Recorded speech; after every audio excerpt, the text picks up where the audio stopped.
Hello, everyone. Welcome to the Generation Y Conservative Podcast. I'm glad that you could join us today. We're doing it a little early today. If you're watching live on Facebook right now, we're actually doing it in the morning. But we have a jam-packed podcast on content that we're going over today. A couple big things happened over the last week, and a lot of major things have happened since the last time Mike was on. He's joining us again here. Biggest thing, I'm back. He's back. So last weekend was the official appointment of Brett Kavanaugh to the Supreme Justice Court as a justice. So we're going to talk a little bit about that, the outcome, the left's reaction, or lack of reaction, how they kind of went silent in submarine mode for most of it. We're also going to be talking about a CNN panel discussion that included the word mob in it. And that apparently is an offensive word now, and triggered the CNN host into saying that there is no mob mentality with the left. I have no less than 10 stories that we're going to go over that are recent in regards to the left's mentality right now that the news just isn't covering, and will give you a better picture of what's going on in the country. We're also going to be talking about a certain little exposing, I guess you could say, of a senator in New England who is mishandling taxpayer funds. This isn't in the media right now. This is coming from an inside source that I personally have, and how they're getting away with it. And it's about time that we call out not only Democrat senators. This isn't an ambush just to get on the case of a Democratic senator and push that agenda. I am sick as a constitutional conservative of these politicians on both sides of the aisle mishandling taxpayer funds and spending money on just frivolous crap all the time. This one happens to be a Democrat senator. If people find out other information on how Republican senators are doing it, I'd be happy to share that information as well, but we're going to be getting into that as well today. Also, we have a flurry of what I call grab bag or potpourri topics that we're going to talk about first, including things in the entertainment industry that also mix with politics and everything else. It's been a long intro. Let's just get into it. This is the Generation Y Conservative Podcast.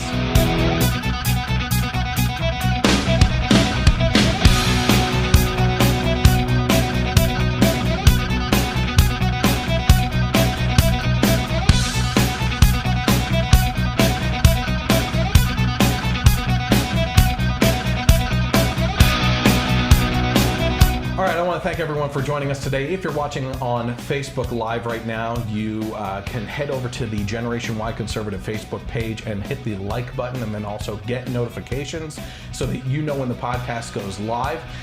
The more important part is that you actually subscribe to the podcast and the whole channel on YouTube. So head over to YouTube, search for the Generation Y Conservative, and hit subscribe. That's actually the more important one, because in order for us to be making any money on this, because we're not, and for this to go anywhere, we need to increase the subscriber base according to YouTube's algorithm and kind of guidelines, I guess you could say, and standards that they've set up, that they keep on moving this goalpost for people to use ads on their channel, even though we as creators are actually providing the content to them. So head over to the YouTube channel, hit subscribe, and hit the little bell for notifications on that as well. If you're interested in interacting with us on Twitter, you can follow along at Gen Y Conservative without the E on the end on Twitter, and interact with me there, where I am mostly involved with getting involved with some morning shows, political talk shows and everything on there as well.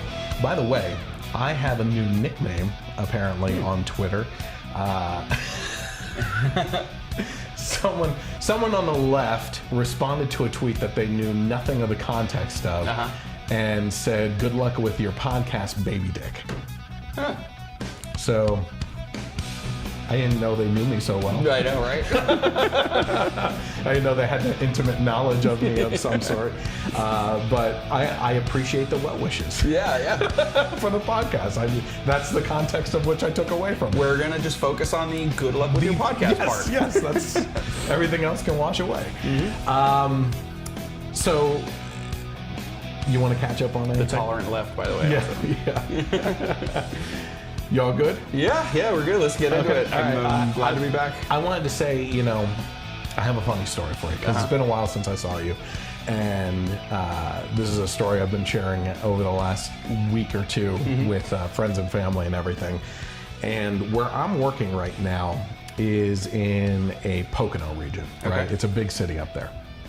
And there is an epidemic of overdosing.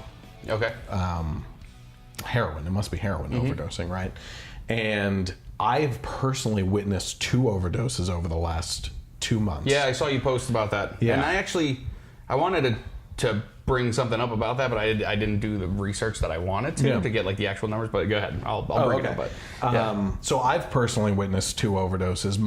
My team leader has witnessed at least 2 overdoses. He's witnessed a stabbing. Okay. And something else happened to me too.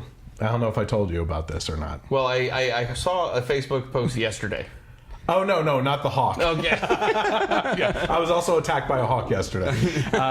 So it's been an interesting So anyone weeks. thinking of honeymooning in the Poconos, this is what you can expect. Heroin, stabbings, and hawk attacks. Yeah. So I'm sitting in a parking lot up there, and as you know, in this area here in Pennsylvania, we've gotten a lot of rain over the last couple months. Since June 1st, we've had probably over 60 days of rain, right? So that's 2 months worth of just straight rain if you just piled them all together. So the one day I'm sitting up in the parking lot at the mall up there, and empty parking lot. Like I'm in the ocean of a parking lot. No one's there. I'm just waiting for my next appointment. And a good-looking chick walks up with blue hair, and she knocks on my window and asks for the time. I think I did see photos, but I don't remember the details. Yeah, okay. So I gave her the time, and she's like, "Oh my gosh, I'm going to be late." And I said, "Okay, where are you going?" She said, 2 miles down the road. I said, "Oh geez, okay." And just as she said it, the sky opened up and like just downpour, right? So I'm sitting there and I'm thinking to myself, okay. I looked around first as she was approaching to see if anyone was behind me or something. Yeah. Like you can't be too safe. You know what I mean? So I'm keeping myself safe. I don't know why she accepted this, but I was just trying to be a nice guy. And I said, do you want to get in? And I'll drive you to where you need to go because it's raining really bad, right? Yeah. So she got in. She got right in. She's like, "Thank you so much." We start driving. She starts talking. And I turn down my political radio. Yeah, right. So we're going, and about halfway there, she goes, "Yeah, I don't even know what's going on. My wife told me that I should just stay in the hotel." I'm like, "Okay, all right. That's interesting. I picked up a lesbian. Okay, fine, whatever. No problem. Just trying to help out, right?" Yeah. Go a little bit further. She's like, "I don't even know why I left the hotel. I'm an escort. I could be making a couple $1,000s an hour in another hotel right now." Great. I just picked up a prostitute. So we get to the destination. It's some projects, right?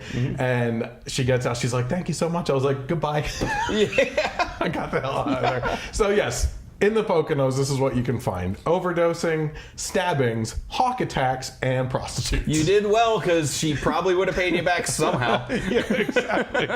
So that has bbeen my experience over the last couple of weeks in here. So. Yeah, so the one thing that I wanted to bring up about the overdose part was I know, like a little while back, I don't know, I remember exactly when, and again, I wish I would have remembered to actually look up the numbers and to actually back things up. But Portugal, my family's homeland, a while back changed their laws in regards to drugs. Okay. So basically, not in every case, but they decriminalized drug use or possession or whatever, and basically treat people as patients instead of criminals. Yeah. But that's not for everyone. Basically, there's still laws where if you have over a certain amount or you're considered a distributor, that's still against the law. And since these and I'll maybe for next week I'll look up the actual numbers, but since they made that change, a lot more people have gotten help instead of just being thrown in jail, not getting help, and then coming out and still being hooked on drugs. And also the drug use has dropped dramatically. So I don't know. I'll find out more of the details and the facts and numbers that back I'm things up. interested in knowing relapse numbers. Yeah. So I'll look it up. But from what I remember seeing, this was about a year or two ago when I first read the story on it. It was pretty successful, and it kind of does make sense as of drug dealers and traffickers and things. That's one thing, and then obviously people get into it for a multitude of reasons. I'm sure, whether it's just bad influences, depression, whatever. But it is a disease, right? So they're treated as patients and actually... Do you believe it's a disease? Well, I know... I don't know. I'm not a doctor. I'm not going to say it's not. Yeah. I just don't feel like there's still a choice there that's being made to do it in the first place. And I know how sensitive an area this whole thing is. I feel like if you pick up something and choose to use it... Yep. It wouldn't have been a disease for you had you not started. And it's one thing too with drugs, especially hard drugs like heroin and stuff like that. Because you're making a choice to go out and get it and try it the first time. Yeah. So are you addicted to it before you try it? Or now why are you trying it? That's the question too. Yeah. Things like alcohol, though, I do know, and from personal experiences, not with me, but just people I know. I do know that there is a hereditary kind of factor where alcohol affects people differently, whereas one person could be like the happy drunk, and it could affect someone else totally differently, and then different alcohols even do that. And I guess just whether it's a disease, whether it's not, or a thing, the fact that there are people that do get treated and do get better, and there are some that relapse, but there's a lot that don't too. So it does lend more credence to trying to help, as opposed to just throwing them away. But again, I totally agree with listen, if you have a ton of it, if you're a distributor, if you're the dealer, things like that, that's a crime. So but I'll look more into it and have some hard numbers.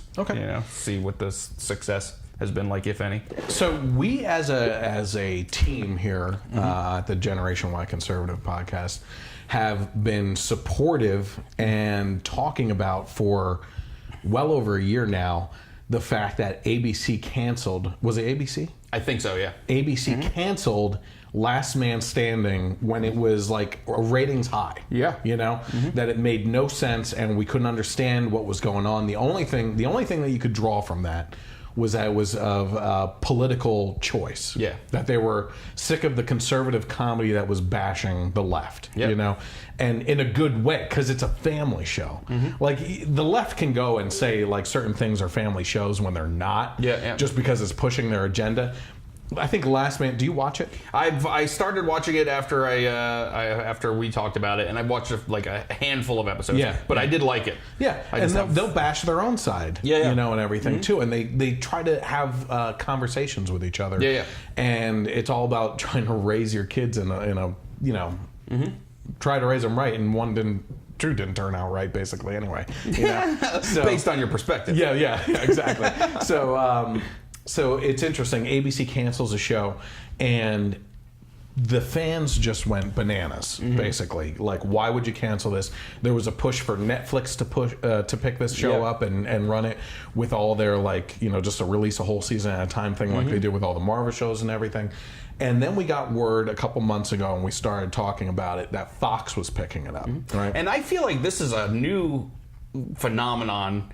Years and years ago, if a show got canceled, they got canceled.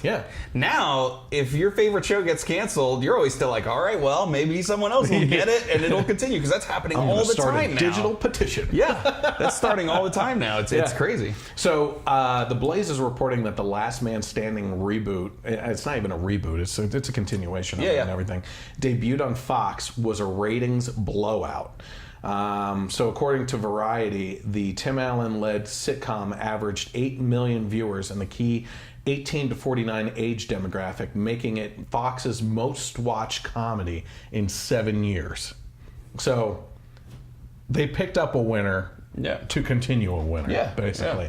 So we just have a lot of topics to get to and everything, but I was just really happy to see that they picked it up. They launched it, and it's doing phenomenal right And one thing that I just read actually last night is that ABC is kind of worried that the Connors, the Roseanne reboot. Oh, it's gonna bomb. They're worried that it's gonna bomb. Yeah, they're gonna spend, and I hope this is what happens. They're gonna spend so much money on this show. Yep. So why don't you go ahead and say why it's the Connors and everything? Yeah. So basically, after Roseanne's admittedly ill-advised tweet, the show was canceled. But kind of to appease everyone else that works on the show, they just decided, you know what, they're going to reboot the show as the Connors instead of Roseanne. Roseanne will have died, I think, of an overdose. I believe which was right, a storyline in the show, that she was addicted to her pain medicine, for her knee surgeries and stuff like that, because they couldn't afford to get surgery on it because of insurance and all this stuff. That was part of the show. So By the way, now I it's have rebooting. never watched. I think when I was a kid, I probably saw a couple episodes of the original Roseanne. Never watched the new one. Yep. And I don't really care to. Yeah, I watched the new one. I loved in the first episode of the reboot when she basically just ripped into her left-wing sister. It was pretty funny. Yeah. So they took the concept. They knew they had a hit. Yeah. They couldn't see beyond their nose that the hit was because of an audience that swayed more politically to the right. Yeah, because they don't have anything to watch. Yeah. I mean, it was Roseanne and Last Man Standing. So they get rid of Roseanne and try to launch the Connors without Roseanne. Yeah, that's coming this fall. We'll see. But I think they're afraid already it's going to tank. And they know that Roseanne carried this more right-leaning message. Yeah. She's not going to be there anymore. The family's going to go left. Yeah. That audience that they depended on to be there for Roseanne is not going to be there. Yeah. You might have a good. I'm going to predict it right now. You might have good ratings at first for the first episode. From there, it's all downhill. Yeah. That's what's going to happen. Yeah, and she's been saying, like, when the reboot she wants to move to Israel. Like, she just doesn't even want to be around. Apparently she's not happy that Roseanne they're just like, wants to move to Israel. That's what she said. The woman who was on the front cover of a magazine holding a baking cookie sheet with Jewish cookies. According to her, that's not her anymore. Yeah. I can't get past. I don't like Roseanne because of that kind of crap. She's crazy. She has called for bringing back the guillotine to decapitate bankers and lawyers, and that people shouldn't ever make over a certain amount of money. Yeah. She was on Joe Rogan podcast yesterday, actually, but I didn't get to see much of it. Yeah. All right, so here was the other big news this week. Apparently, the world has been on pins and needles for years now, waiting for Taylor Swift to come out with her political opinion on things. Because as soon as she did it, the world just breaks down for her. You know that now Taylor Swift has spoken. Now you can follow her political beliefs and follow along behind her and everything. So this is according to FaithWire. Taylor Swift breaks political stance, comes out swinging against the female GOP Tennessee Senate candidate, and said that she's appalled and terrified by her. Have you heard of what the effects are on that senator? Nothing. No, actually, she shot ahead 15 points. Nice. I heard she was way ahead. Like, it's Tennessee. I mean, it's surprising to me because you would think that, you're right. In a red state, she's going to be ahead. But if something comes out or someone speaks out for the support of the opposing candidate or something like that you're going to see a jump in the other person's numbers or something. This went the complete opposite direction, especially for Taylor Swift. Like, she's the singer darling child of the country. You know? I think partly Tennessee is such a red state that in Tennessee she probably pissed more people off, and that's why those numbers went up. I think they're looking for the effect more to be in California and the coastal states, blue states, where then all these little kids that weren't going to vote anyway who love Taylor Swift. That's what I'm more interested to see, the numbers there. So she was praised. Left and right, up and down, all over the place, all over the country. Like, I don't know if you watch your social media feed and everything, but like all the people on the left were like, hey, Taylor Swift finally came out and she's actually a Democrat and or liberal and stuff like that. Another celebrity got involved. Oh yeah, this was my main point all week long. Okay. According to this guy, she should stick to music and shut up. Not us Republicans. Pete Davidson from Saturday Night Live says that she's a genius to music, just like Conway's a genius to music, just like Joey Chestnut's a genius of hot dogs, and he doesn't want to hear anybody talk about anything other than the hot dogs or the music. Stay in your lane. So apparently, Kanye West appeared on Saturday Night Live last weekend, and after the show ended, he went on a political rant. Right? And he was wearing a MAGA hat as well. I haven't watched it. Have you? I saw clips. Okay. Pete Davidson kind of shrunk away and went off stage and everything, and he says that in the weekend update that he did here and everything. But basically... this is on BuzzFeed, so of course they're rooting for Pete Davidson. Pete Davidson, by the way, I wanted to look it up and I forgot.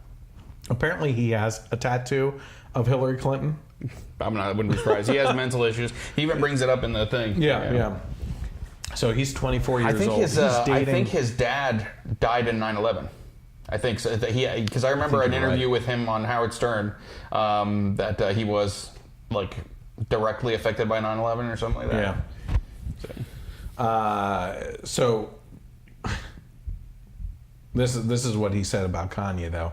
So Kanye obviously supported President Trump, and this is where we fall into this trap, right? Which is, we just get done talking about Taylor Swift and how we don't care where she stands politically. Shut up and do your music. You know what I mean?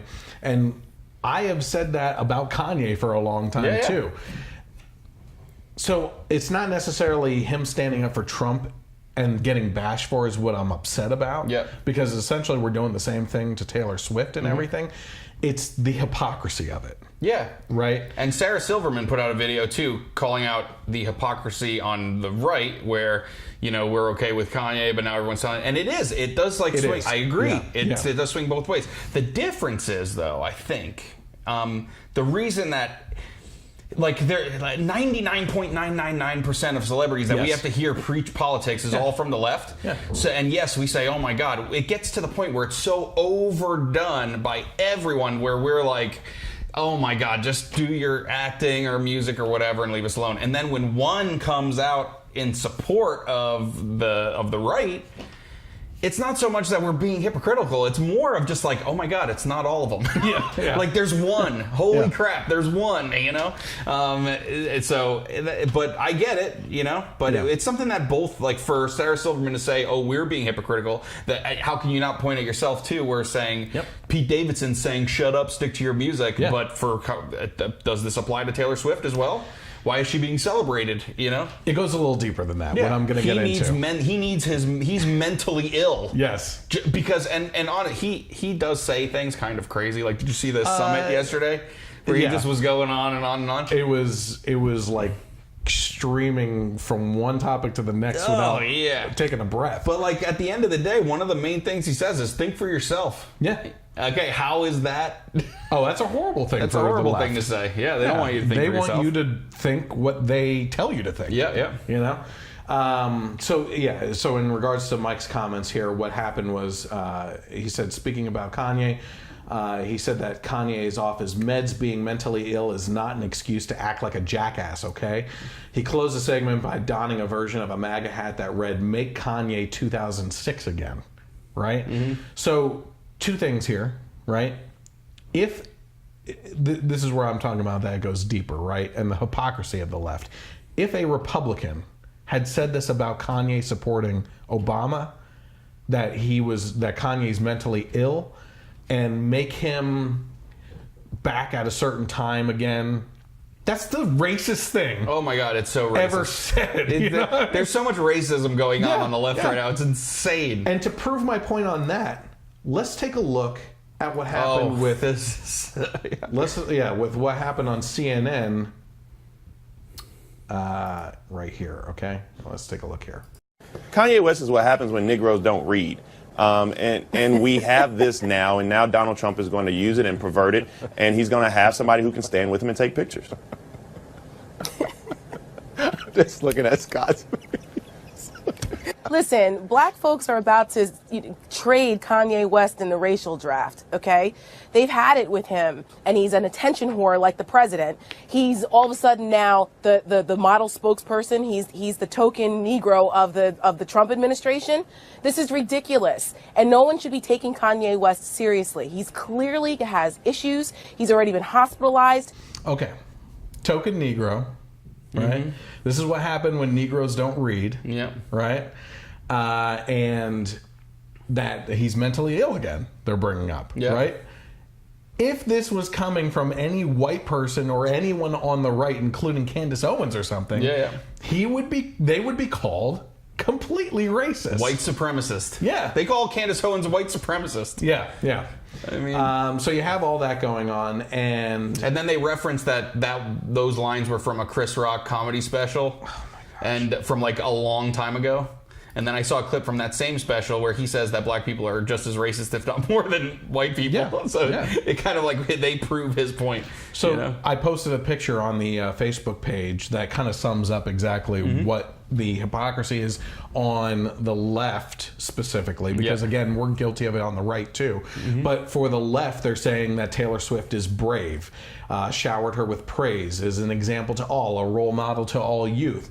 But on the right, they're saying, or on what they're saying about Kanye on the left, is that he's a token Negro, a mentally ill person, a race traitor. The race, what do they say? They're trading him back. Yeah, the racial draft, which is from the Chappelle Show. Yeah.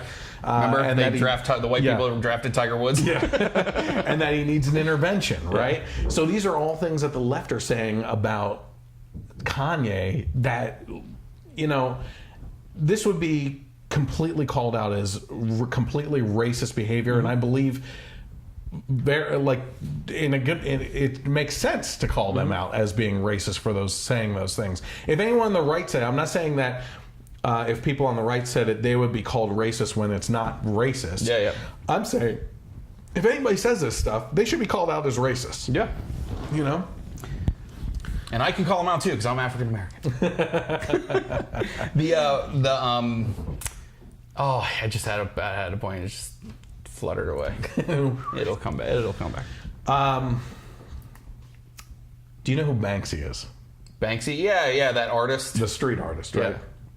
So, did you see this news story? I remember. Happened? Okay, go ahead. So before we get too far into it. Yeah. And despite his admittedly kind of crazy delivery, what's Kanye really saying? He wants to bring jobs to Chicago. He wants to put more people to work. He wants to open more factories in Chicago. Think for yourself. What's racist? Like, what is he saying that goes against the African American community or Americans in general? Yeah. Nothing. It's what we talk about with football, right? It's, my one friend who is against me completely on the Kaepernick issue says that sports have always been political, back to Muhammad Ali and stuff like that.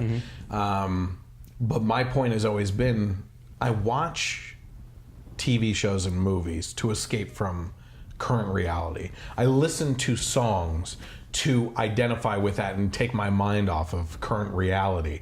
I watch sports to completely escape reality and focus on like team victory stuff, You take Muhammad Ali as well. Muhammad Ali was against the Vietnam War and didn't want to go fight there, right? Oh, some controversial's coming out of your mouth. No. So that's why he claimed the Islamic religion, right? Yeah. But that stuff was talked about during interviews when he was asked about it or anything like that, or press conferences. Did you ever see, like, at a boxing match event, him talk about this stuff? He might have, but I don't remember any of that. I don't personally That was know. more outside of, and I could be wrong, but I feel We're like also anything talking I've about seen, time too, where they televised the sport only, not interviews after and before. Yeah, and like went behind the scenes and had like whole specials on the person. And again, everything. we've said that if these football players wanted to protest or talk about or things like outside of work, do it. I'm all for it. You know, and I could be wrong, but I don't remember Muhammad Ali during the boxing match, in between rounds, or during the national anthem or whatever, like protesting. It was always when he was being interviewed, press conferences, asked questions about it by so it's different.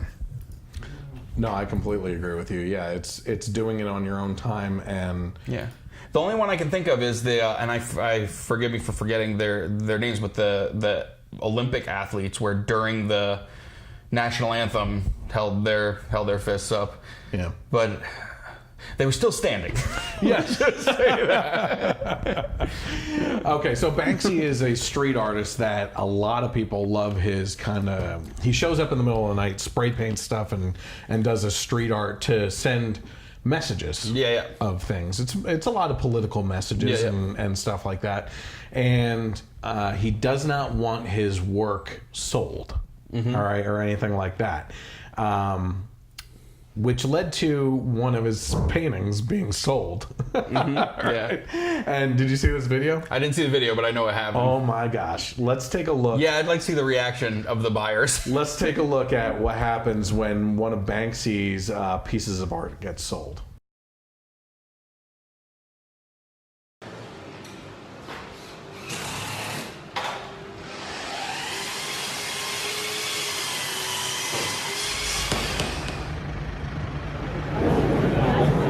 Okay, it's the Banksy girl with balloon, ladies and gentlemen, standing in the back of the room, and I'm going to start getting here 100, 150, 200,000, I have already 200,000, 300,000, 350, 400,000, 400,000, 600,000, she'll bid 600,000, anyone else?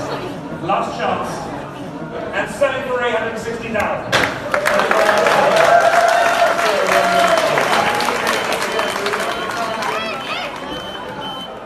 Yeah, if you could maybe get one of the technicians quickly to go and take it over there, that'd be great. Okay, we're moving on, ladies and gentlemen.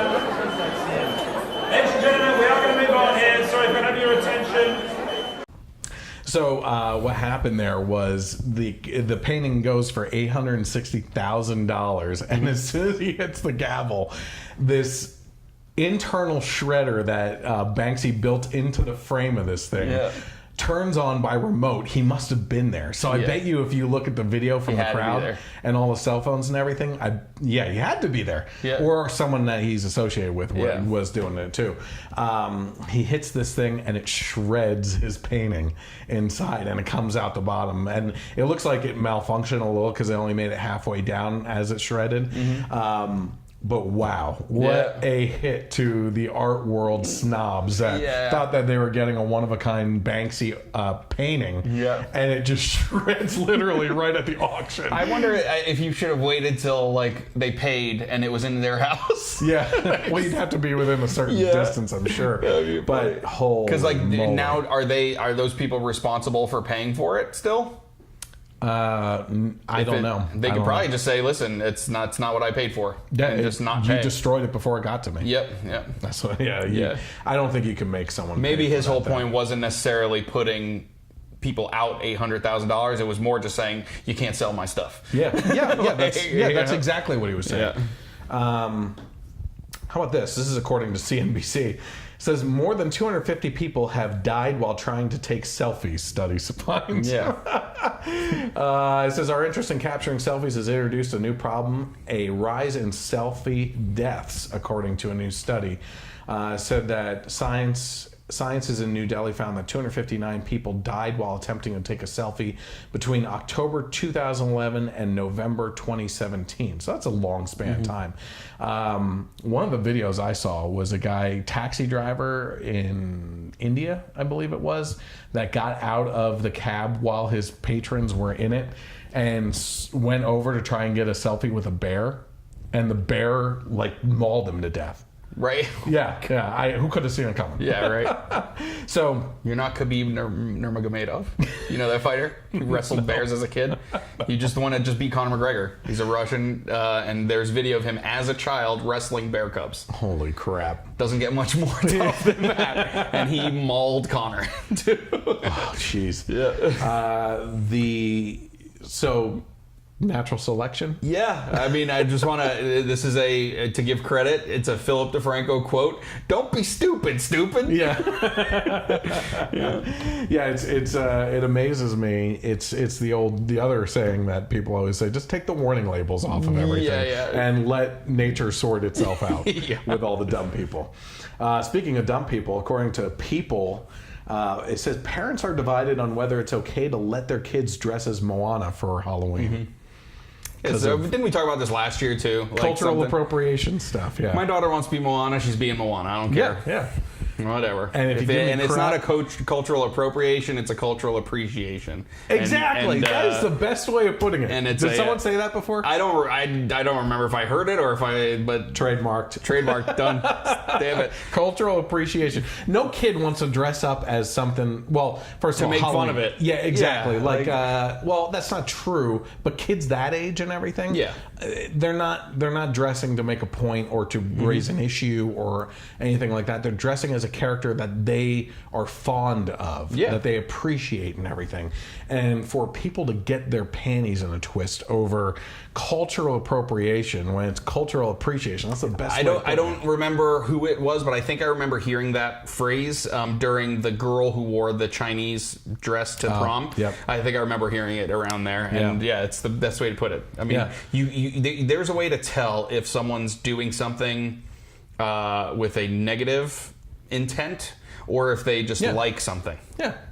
You know? So if your daughter dresses up as Moana, you dress up as Maui. And carry around that big freaking fishing hook and club people that say anything stupid to you about it. I remember this story came up last year too. I think it did. It did, and I remember like tweeting at The Rock because he's Polynesian descent. Like, do you have a problem with this? Like, if a 7-year-old white girl loved Moana so much that she wants to be Moana for Halloween? Yeah, what The Rock said? He didn't respond.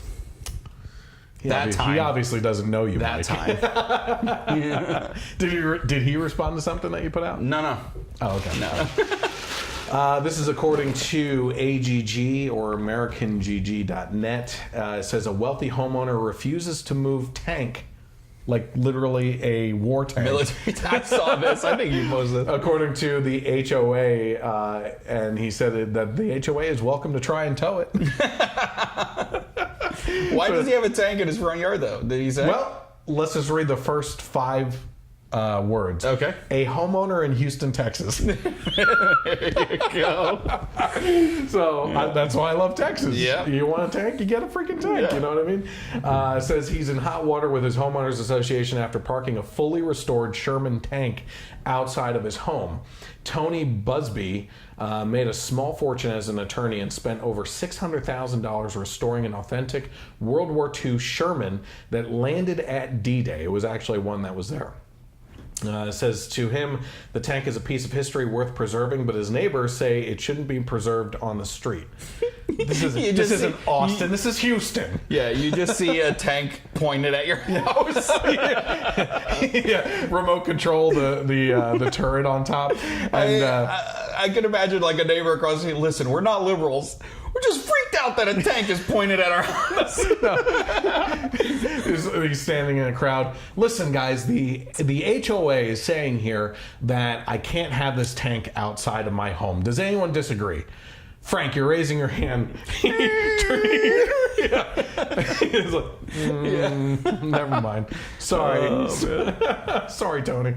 So the HOA is saying that he needs to get rid of it, and then he's saying that they're welcome to tow it. Yep. And I'm guessing that he would probably jump in this thing and crush that tow truck with it. So that's awesome. Yeah. I thought that this story was really funny too. This is in regards to a it says radical vegans. Radical vegans. Is there another kind? No, my joke on this is even better. Oh, fine then. Are hit with a restraining order by Whole Foods. Whole Foods is obviously a liberal store, right? So let's take a look at a quick clip from the Whole Foods news report. Okay. Yep. This is what the egg should look like. This is what they don't want you to see. Animal rights activists from the group Direct Action Everywhere in Berkeley have been targeting Whole Foods for several years now. DXC alleges Whole Foods sources from farms that exercise animal cruelty. Demonstrations run the gamut, from chicken funerals to sit-ins where they bring in actual cow crates, To eat, help! To laugh, help! to this video showing DXC interrupting a recent ribbon cutting at the Whole Foods in Silicon Valley. This week, Whole Foods fought back, and a judge sided with them, issuing a restraining order against DXC in its Berkeley store. It's interesting that Whole Foods tries to paint us as a danger to the public when what we believe we're trying to do is actually a public good. They're provocative on purpose. Getting arrested has become commonplace because it means media attention. This is 20-year-old Cassie King. She's one of dozens racking up a criminal record. I have been arrested before for rescuing animals from certain death. How many times? Only a couple of times. We have radical vegan protesters going in and causing a ruckus at a food store, a liberal food store, right?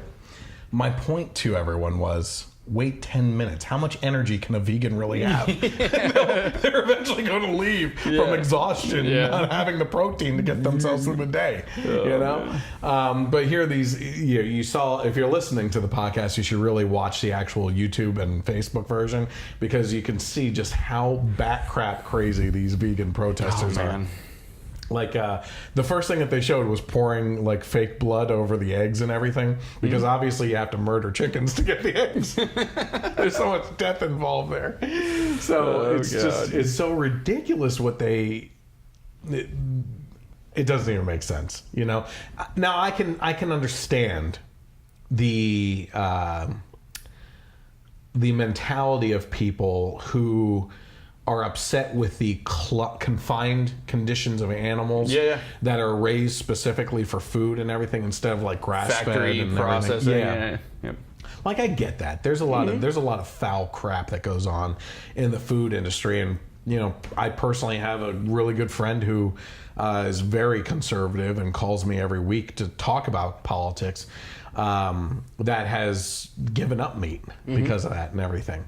And he asked me if you know, if seeing that kind of stuff like changes my attitude towards food. And I said in a podcast a couple months ago that, you know, we were asked if we wanted to portion a quarter of a cow, but we had to help butcher it to do it. And they always say that if you actually go through the process, that you would probably turn into a vegan or at least a vegetarian or something like that. And we were doing it, not to be a sick freak or anything, but I was like, this is going to be a really good steak. You know? So it's just these radical vegans are a problem. You can apparently be a meat eater and also be against cruelty to animals. Yeah, absolutely. And the like, my parents get their meat from a local farm, you know, instead of, you know, just prepackaged factory farm food at the grocery store. Because not only are the animals treated better, but they also think the food is better too. You know, it's not pumped full of God knows what. So this is according to the New York Times. It says the Justice Department backs a suit accusing Harvard of discriminating against Asian American applicants. Did you hear about this? So I don't know if they have the numbers in this article. I actually did hear the numbers. Like, basically, Harvard is being accused of capping off, and in conjunction with other universities that are in on this kind of thing, they cap attendance off at, like, I think it's like 34% or something. Like, as soon as they hit that 34% of self-identified Asians, they say no more Asians, right? Right? Be all Asians. These universities that are pushing the most liberal agenda and calling us racist are capping off a talent in the United States. You know, like, when you talk stereotypes, the Asians are really smart. Like, that's what they're doing. You know what I mean? It's just crazy. So it says the Justice Department lent its support on Thursday to students who are suing Harvard University over affirmative action policies that they claim discriminate against Asian American applicants in a case that could have far-reaching consequences in college admissions. It says, in a so-called statement of interest, the department supported the claims of the plaintiffs, a group of Asian Americans rejected by Harvard. They contend that Harvard has systematically discriminated against them by artificially capping the number of qualified Asian Americans from attending the school to advance less qualified students of other races. Wow, the tables have turned a little on this, huh? This is according to the Justice Department in their filing. It says Harvard has failed to carry its demanding burden to show that its use of race does not inflict unlawful racial discrimination on Asian Americans. Do you want to get in on this before I keep going? Well, no. At the end, I'll add the moral of the story. No, go ahead. Okay. So basically, what do we take away from this? If you're Asian and you're applying to Harvard, just say you're Native American. And if anyone asks any questions, just reference your cheekbones. Yeah. and if you need a letter of recommendation, just ask Senator Elizabeth Pocahontas Warren. There you go. She'll gladly write one out for you. All this probably just brought up so that I can bring up an old clip from the cable guy. Okay. Here we go. Oh my God, my kid brother's been shot. I think it was an Asian gang or something. I saw someone, he looked Asian, and he was speaking another language. I'm pretty sure it was Asian. That movie's so underrated. Underrated? Yeah. I know. That was one of the best movie. movies. It was so good. So yeah, obviously Harvard has a problem, and so do many other universities apparently, with Asian applicants, right? Or Asian American applicants. Okay, let's go into some political talk now as well. This is according to NPR, so the far right-wing media of NPR. This must have hurt. Yeah. This must hurt to report on this. It says the U.S. unemployment rate drops to 3.7%, the lowest in nearly, what's this number here, Mike? 5? 5 years? That's a 0. Oh, 50. 50 years. 50 years. Oh my gosh, that's crazy. It says the U.S. jobless rate dropped to 3.7% in September, the lowest since 1969. Though the economy added a lower than expected 134,000 jobs, the Bureau of Labor Statistics said. The jobless rate fell from August 3.9%. So let me ask you this. It's all because of Obama. I think, obviously. What they're trying to do here is give a little jab while they report good news, right? Yeah. So let me read this one more time to you, and I want to see if you understand where their flaw in thinking is, okay? So it says the U.S. jobless rate dropped to 3.7% in September, the lowest since 1969. Okay, so it's great news. The jobless rate dropped. Though the economy added a lower than expected 134,000 jobs, according to the Bureau of Statistics. We're wrapping bad news into good news. So can you explain that? Why they would... Not why they would do that, but can you explain why their reasoning is wrong on why they would do that? Well, though, I mean, do we need though in there? Like, we added how many jobs? Less than 134,000 jobs. Yeah. I just think they're trying to spin it as not good news or as not a promise being kept from the campaign of adding more jobs. Let's think of it economically, right? The jobless rate has dropped drastically to the lowest in 50 years, right? But we added less jobs than expected. Yeah. That's because people are running out of jobs to give people. Yeah. Like, there's an abundance of them, right? So there's not many jobs left for people to take for the actual unemployed people. There's more jobs available than the unemployed people. So there's less people needing new jobs because the jobless rate is so low. So actually that seems like good information to go Another along with thing you it. can take away from that is people that weren't working that could work are now working. Yes. Yeah, exactly. Instead, here's another one. Jobs are available already, you know. Average earnings rose 8 cents.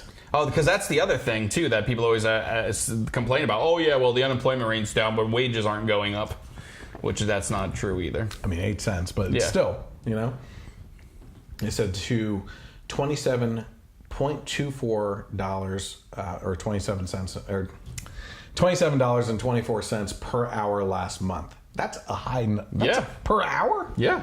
That's a big number. Why fight for 15, Bernie? We got 27 on average. What's the problem? So there's you can actually go to NPR and read all this article and everything because like I said, it would probably really hurt them to report on this, but the unemployment rate has dropped to 3.7%, which is the lowest in nearly 50 years. So are you going to, I think actually you just might have answered my next question. Talk about Amazon, like the minimum wage? Yeah. Okay. Before we get to Amazon, let's talk about this one. I had things out of order a little bit here. This is according to the Daily Mail. Kind of goes along with what we were just talking about in regards to wealth in the country and average, everything going up.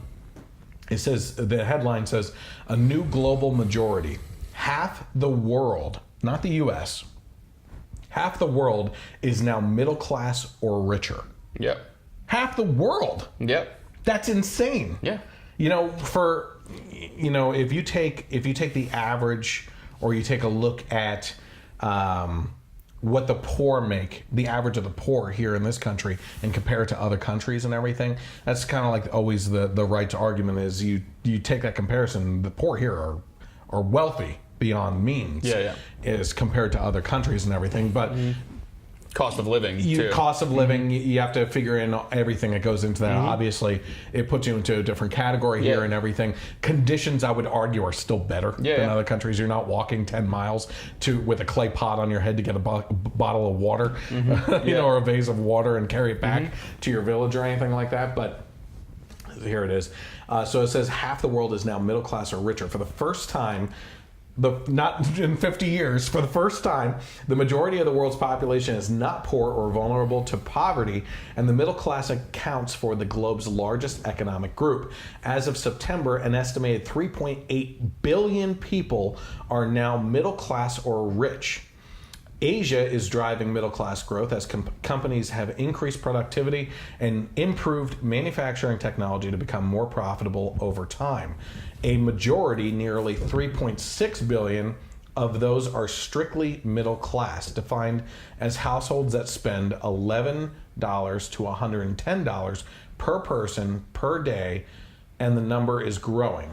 The middle class are on track to reach 5.3 billion people worldwide by 2030. So projections are continuing upward for this as well. So pretty amazing when we talk about the world being in a crap storm. Yep. We have anything there? It's from, I just refreshed, it didn't come up in time. So this might have been from a little while ago. Is it organs? I'm in. She's a horrid woman. So I don't know exactly. What were we talking about? Yeah. I don't remember. I don't remember talking Mine about doesn't organ. up like it won't add. I have to refresh it every once in a while because the comments aren't coming in live. Okay. So if you're watching right now, as we kind of take a break between topics here, if you are watching on Facebook Live, get involved. Say comments, we'll bring them up on the podcast. If you have any questions, I can. That's why one of the main reasons why Mike has a computer. Yep. If you want us to fact check something or look into something that you have that's related to a topic that we're talking about, he can bring that up while I talk about some other things anyway. So get involved. As we move on here, we were just talking, and Mike wanted to talk about Amazon's hourly workers' wage. So here's the best thing. I didn't bring up both articles because I posted the original article, and it was Amazon decides to increase their hourly wage. I think it was to 15, right? And with that article, my post was, just wait till next week when they announce how many people lost their jobs, right? So it's the thing that the left can't get, right? Alexandria Ocasio-Cortez does not understand economics at all, which is crazy because she was an Adam Smith type libertarian until college. So college diseducated her or uneducated her, right? And so you have in this case the people on the left just can't understand basic economics, especially if you're a business owner or anything like that, and understanding how to do things, right? So if you are going to increase the wage for an employee, you have to account for that scale balance by taking from something else, whether that's firing people, taking away something that they already have. That money has to come from somewhere. Democratic socialists think that balance, the CEOs are just going to take a pay cut. Right. That's what they think will happen. Or that the government will subsidize these things. Which, that's not what happens. It comes from the other employees or somewhere else or some benefit, and that was proven in the Amazon story. It was within a week. I was completely on point with this. Oh my God. The worst part of it, anyone that was already making $15 got a $1 raise. Did you hear about that? And they're still losing. Yeah. And they're losing all their benefits. That's what so the people that have been there 10, 15 years and they're up to $15 an hour, however long, they get a $1 raise. Whereas Joe Schmo kid from high school goes from 8 to 15. Yep. Just below. Yeah. For probably doing not a comparable job to what the other people are doing. Totally. And this is going to be an example of showing people, hopefully within the Amazon industry that are working there, you're going to have people in the warehouse that were managing a team underneath them and responsible for all these people. This is what we talk about all the time. A CEO makes a crap ton of money, and it looks very unfair when you take a look at what he's making as opposed to what his secretary or the warehouse worker or the janitor at the warehouse are making in comparison, right? Yeah. But the janitor is responsible for himself. Yep. The manager of the warehouse is responsible for himself and the people below him, his team, right? The manager of the warehouse, or the manager of the warehouse managers, is responsible for all those people. All the way up to the CEO, who's responsible for every single person underneath him, right? And he's responsible to those shareholders that are there to hold him accountable to doing a good job. And that's why they're making so much money, right? So now what we're going to have is people in the warehouse, like the warehouse managers, that got a $1 raise. And suddenly the people that they're overseeing, that they're responsible for, that they take on more of a burden of responsibility for making sure that these people do their job correctly, is shooting up to $1 or $2 below them, right? And they've probably been working there for years, as opposed to the new kid off the street looking for a summer job between college and high school and everything, shoots up to $2 below them, and they both lose their benefits. I don't know. This is horrible because of what's happening to these people, but at the same time, I pray that this is an example to the people within the Amazon industry of what socialism looks like. Yeah, totally. You know what I mean? Because if you're that supervisor whose pay went up to $16 an hour, wouldn't you be like, all right, listen, I'll take a demotion because I don't want all this all the responsibility that I have isn't worth $1. No. So I'll just do his job for $1 less and I'll be much happier. And I'll go sleep on the rack up there for 2 hours a day like he does that I never called out. You know? It's crazy. So this is actually according to CNBC. We didn't even get to the article headline, but the headline is Amazon's hourly workers lose their monthly bonuses and stock awards as minimum wage increases. So it says Amazon warehouse workers are no longer eligible to receive monthly bonuses and stock awards. Amazon made the change as it announced a minimum wage increase on Tuesday. The change could make some longtime workers to make less money, according to The Guardian. So here's where I was wrong. And I might still not be wrong on this, though. People didn't lose their jobs. But they lost a portion of extra income that they were promised, depended on, and or looked forward to, right? Then maybe there's, like most companies, it might be that you have to work there a certain amount of time to be able to get to a stock. Like participation or something. And why wouldn't you look forward to Amazon stock? It's like looking forward to Walmart stock or Tesla stock and stuff like that. We're talking the big companies in the world right now, right? And Amazon is everywhere. So you give a little, you take a little. And for $7-8 an hour kid, they probably are fine with losing those bonuses compared to jumping up in pay. But 15 going to 16 and losing all this stuff is ridiculous. All right, before we move on, Brant chimed in with the unemployment rate. Yeah. So he said, people scoff at a 1% decrease in unemployment, etc., but here are some statistics. In the USA, approximately 1,500 people per year die if unemployment goes up 1%, while globally it is around 30,000 per year for each 1% increase in unemployment. For the USA, labor force in the U.S., 160 million labor force, total 1% increase in unemployment is 1.6 million people who die if it goes up 1. So if it goes down 1, that's a big deal. Saving some people. Yeah. That's what we like to do. Yep. Thank you, Brant. Okay, so it says, this is according to the Daily Mail again. It says, California, I had to read this article, the headline, to my wife because I couldn't understand what they were trying to say until she broke it down for me. I was like, this is insanity. Okay, California becomes first state to require women, I'm reading it so you understand it, to require women on corporate boards of publicly traded companies on pain of up to $300,000 in fines. So California as a state has decided that if you're a public company, you have to have at least one woman on your board or you will be fined $300,000. Qualifications be damned. Yeah, exactly. That was exactly what I was going to say. What? Like, so, oh my gosh, this just drives me nuts. Okay, it says Governor Jerry Brown signed a bill on Sunday that mandates changes at California-based publicly traded companies by the end of 2019. New law requires at least two female directors by the end of 2021 if the company has 5 directors, and 3 women if the company has 6 or more. The companies that don't comply will face fines of up to $300,000.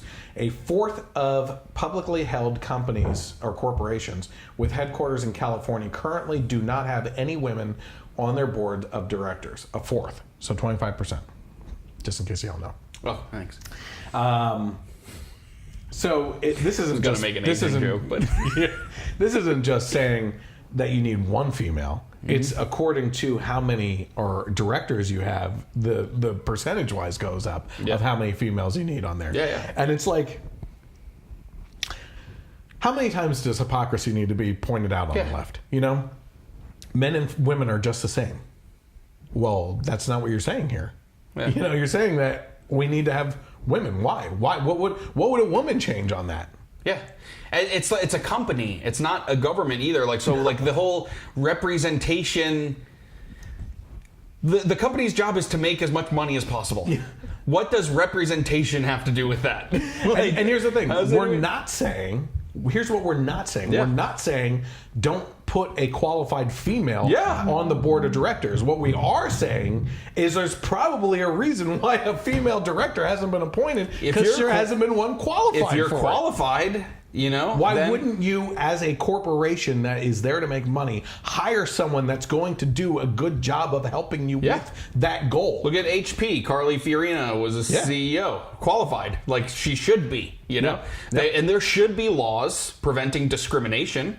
But to just say, but this is discrimination. Yes. Yeah. This is discrimination. Yeah. And if there is a more qualified male, or hey, in today's climate, whoever. There's a more qualified. You know what? I'm a conservative. If there's a more qualified transgender person versus a woman, then they should get it. Yeah. In the capitalistic free market world, it comes down to qualifications. I can completely understand discrimination-wise if the $300,000 fine was for a corporation that refused to hire a female that was more qualified than the male, and they didn't have good reasoning. If they could prove that discrimination, which I think is always really hard to prove anyway. But if that's a provable thing, then I'm all for that. You know, I understand that. But to require a certain percentage of X, Y, or Z, and I'm not even talking females. What if? So let me go in the opposite direction here. Here's a little brain teaser for you. What if there's a lingerie company out in California, and the board of directors has 6 females on it? Are they then going to require a male to be put into that board of directors? Good question. The answer is no. Yeah. I'm going to tell you right now, because should they be? Good question. The premise behind this whole policy in California is to throw into the face of the public that male representation of directors and CEOs is overabundance on the male end and needs to be brought up on the female end. And the only way to bring people up is to put people down. Yep. Right? So if there was that exact opposite situation where there was an abundance of females, they would say that that's a great example within the economy of where we should be. Yeah. Promoting female growth in companies and everything. And they would have no problem with them not putting men onto the director board, right? Yep. And I would hate to be a male that goes in there and gets on the director board, because in today's climate, you're probably going to be accused of something anyway to get you off of the board. This all goes back to that story years and years ago of the guy who wanted to be a waiter at Hooters. Remember that? No, I don't. No, that's a true story where he was refused and he was basically filed a lawsuit. That's awesome. He was being discriminated against. And what happened with it? I don't remember. I think you can't tease me like that. Yeah, right. I'll fact check while you go over the next one. This is amazing to me. We have, I forget this kid's name. We've been picking on the Parkland survivors, right? Well, let's wait. This is 2017. Males, 2017. Hooters is now hiring male servers at a restaurant, but there's one huge catch. My God, you go to Hooters. Is that a size joke? You go to Hooters with your buddies, and you get a male waiter. Yeah, I'm walking out. Rolls up on roller skates with short orange shorts. I'm not there for. I mean, I do love their wings. Is that a drumstick? Yeah. Oh my gosh. If you're hoping to live out your Magic Mike fantasies while visiting the restaurant, you'd be disappointed. Servers at the new restaurant will ditch the revealing uniforms to help make the original restaurant more. Oh my gosh. Good. So did you look up that lawsuit? Texas man settles discrimination lawsuits against. This was 2009. Texas man settles discrimination lawsuit against Hooters for not hiring male waiters. So he got a settlement, I guess. God, that's the easiest money anyone could ever make. Like, why didn't I think of that? I'm glad you gave me time there. Are we good there? Yep, we're good. So we've been picking on the Parkland survivors, and not the survivors of the shooting, but the activists. The activists, the Parkland Five is what they call them, which includes... I forget their names. Emma Gonzalez, Cameron Kasky, David Hogg, Jocelyn Corin, and Alex Wind. I don't know those last two. Yeah. Because they get... Doesn't include Kyle Kashev. Right. The guy that's a pro activist for guns and everything. Cameron Kasky and David Hogg specifically are the worst of the worst, right? Even more than Emma Gonzalez? I still don't think that she gets as much coverage as those two do. Yeah. But that's the sexist media for you. Yeah, there you go. So, we ripped into, you and I, remember we did the Cameron Kasky and David Hogg on Bill Maher? Yep. And he specifically said, Cameron Kasky said, we are the experts. Yep. Because we lived through this, right? Yep. And my comparison at the time for you was, hey, listen, I'm a cancer survivor, but that doesn't mean I'm going to walk into the chemotherapy wing of the hospital and tell doctors what to do because I survived cancer, right? Mm-hmm. Ben Shapiro. The man. The man, the legend, the myth. So he had an opportunity to sit down with Cameron Kasky. Did you see this? No. Oh, I'm getting chills. Wait till you see this, okay? You're going to be... When did this happen? Within the last week, I think. Oh, how did I miss that? Okay, I'm not even going to tease what happens in this. Yeah. We're just going to get right to it because this is... Before we start, I will say kudos to Cameron for sitting down with Ben Shapiro. Let's watch the clip. You could say that we don't know what we're talking about because we're 17 years old, but we are the experts. We know exactly what we're talking about. How dare you? So one of the lessons I've learned since starting March for Our Lives, and this was a truly difficult one to grasp, was that surprisingly enough, I don't know everything. Now, as a 17-year-old boy who was dead set on the fact that I knew everything, that threw me for a loop. I think that I was very often treated like an expert when I'm not. I'm not the expert on anything. I realized I was in Texas and I spoke to some people. Maybe the people who disagree with me don't want the country to be a bad place. Maybe they just have different views. And I was born in a bubble where my heavily liberal mindset that I still maintain convinced me that anybody who didn't agree with me had malintent. I thought that people who didn't agree with me on gun laws didn't care when kids died. That's not the case. I also think that when I'm an adult, I will get a concealed carry permit, and if you try to hurt my family, I'm going to hurt you. What? Double? I thought when I said kudos to him for sitting down with Ben Shapiro, and you were like, let's just watch it, I was like, oh Jesus, this is gonna be a train wreck. Double kudos for amazing. Yeah. So here's what we are talking about here.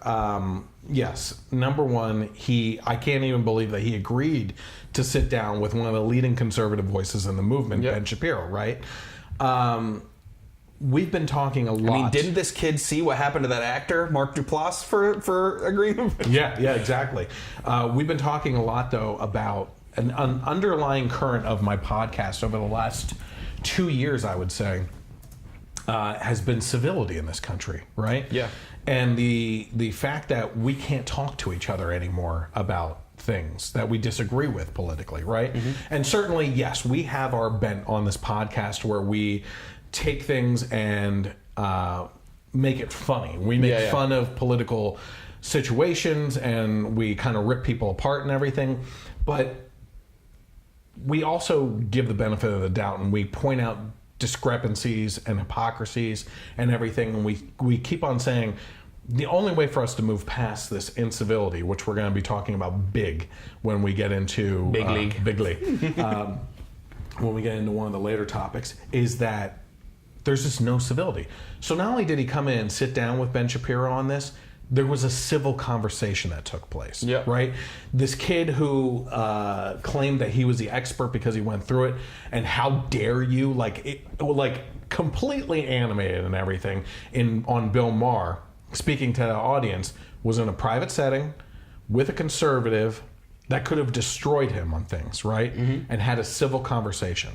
And from my understanding, I haven't watched the whole interview. I'd like to. Mm-hmm. Ben Shapiro was completely civil to him as well. He always is. He always is. Unless you're really trying to at a public speaking event, trying to stick something to him or something. Yeah. That's not to say though that Cameron has completely done a 180 on everything. Yeah. Through the rest of the interview, they disagreed on just about everything else, right? Yeah. So he's still completely liberal in everything. He even said in that clip, he's still with a liberal mindset, which he still maintains. Yes. But in this case, what is happening is he has gone from what he was saying on Bill Maher to, I understand. And we've said this before. The agreement here is we don't want kids dying in the schools. Yeah. But all options have to be on the table, and we have to work together to figure that out, right? And the only option for the left is take away everybody's guns, right? It's not, can we arm teachers? How dare you say something like that? Can we put armed security guards in the school? That's ridiculous. You're just adding more guns to the situation. How about retired military or police officers? Can we have them as schools? Well, obviously the left doesn't trust our military or police as it is anyway, right? Yeah. So we throw out all these options and everything, and the only option that the left ever throws out is banning guns completely, just like their only option for any political policy is to raise taxes to pay for a new something or other, right? So in this case, here he is saying, listen, I came to realize once I got out into the public and started going around with these activist students. In Texas. In Texas, right? What? Yeah. So that the right and the people that have an opposing opinion than me are not looking for a malicious behavior with this. They're not trying to do wrong by people. We have the same intentions and everything. He ended that segment right there by saying when he gets older, he's going to apply for a carry permit so he can protect his family. Like, listen, you didn't see this while we were watching this, but Mike is sitting there looking at the screen going, it's incredible. This shows, too, that, you know what, maybe there's, when we see, like, crazy stuff, or like David Hogg, and even when we originally were calling him David Hogwash, there's no hope for David Hogg. Okay, so now you're kind of no. What I'm saying, if there is any hope, it is a civil conversation. You know what That's it took? all we need. What it took this kid was just talking to people and realizing that, like, okay, you know what? People that disagree with me doesn't mean they want kids dying. Right. You know, because they did have a conversation. So even though there may be no hope for David Hogg or whatever, it probably does still show, like, that the best thing to still do is treat people with respect, have civil conversations, point out where we disagree and why, and where there can be common ground and things like that. But it's hard when you have that human emotion to want to just lash out at an idiot. Yeah. So, but that doesn't work as far as changing people's minds and hearts. Yeah, because you immediately raise a wall on the other side. Yep. And good point to that, right? Steven Crowder just released another Change My Mind segment. Oh yeah, I saw it. You watched it? Yeah, the rape culture is a myth. Yeah, right. And so what happened was immedially, you're just yelling at him. You don't know what you were raped. Yeah. So immediately, this female activist sits down, and she starts saying to him, "I've been raped. How can you're saying that I haven't been raped?" And he's saying to her, "No. There's a difference here between is rape real and happening, and is rape culture an actual thing?" And they actually do the definition. Read the definition that it's rape culturally accepted and promoted and or tolerated. Yeah. By our culture when someone's raped. Like, oh, yeah, well, they were just raped. Who cares? You know? That's basically what rape culture is a culture of people in a society saying that it's okay to rape, right? Yeah. And he's saying that rape culture is a myth. We do not have a rape culture where people in the U.S. are okay with women being or men being raped, right? Yeah. And that we prosecute those as a crime. It's a heinous crime and everything else. And we try to do it with evidence and everything. But immediately, it raised a wall to her because all she was hearing is rape isn't real. Yep. But she wouldn't allow him to. He even read through the definition with her, and she already was. She was probably waiting to see his lips stop moving because she had a script ready to go and didn't want to hear anything he said. Yeah. So immediately, what we talk about in other podcasts is this guy's having this conversation, she's having this conversation, and they're missing. This is not connecting. Yeah. Because they're having two different conversations, right? Yep. So. Yeah, it's nuts. What did Sue have to say? So Sue's saying that LA, not sure if it's all of California, that if you want to win a construction contract, must submit if you have given money to the NRA. Have you heard about this at all? I personally haven't, no. No, yeah. Pretty crazy, though. Mm-hmm. Okay, so that just blows your mind there, huh? Yeah. Okay. Here we go. I have to be very careful with my words here on what I say. Okay. And how I say it, I guess, is more so what I'm about to say. I'm going to go on the record as saying I'm not saying anything. This is all new to me. I'm just listening. Michael Ribeiro is just listening.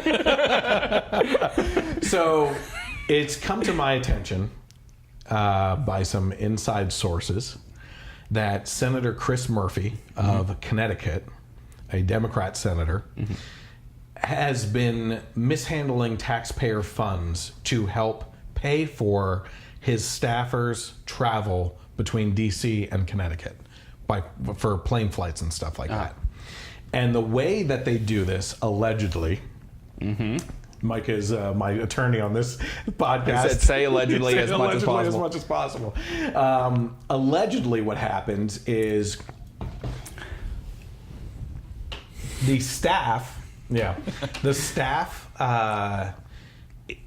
is allowed to give tours of the naval base in Groton, Connecticut. Okay, so what they do is they set tours up, get up there, and cancel the tours. So the government can pay for those staffers to go on official business to do tours, and then they just cancel them. So they're using taxpayer money in that way through falsely saying that they're going to give a tour when they actually don't, just to get their staffers back and forth, right? If that's true, it's messed up. If it's true. Allegedly. Allegedly. But here's the thing, right? There's multiple angles to this that I think are really screwed up.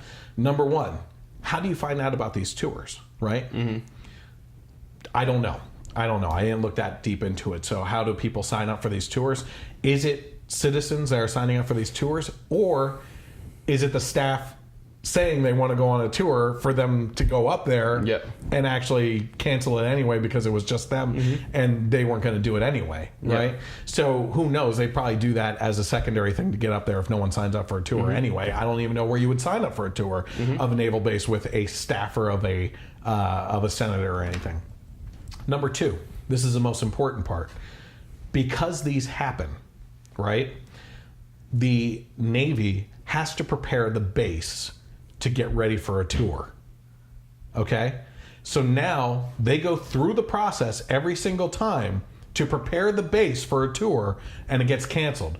They know, because of prior instances of this going on, that it's not going to happen, but they have to run the gamut anyway to do that.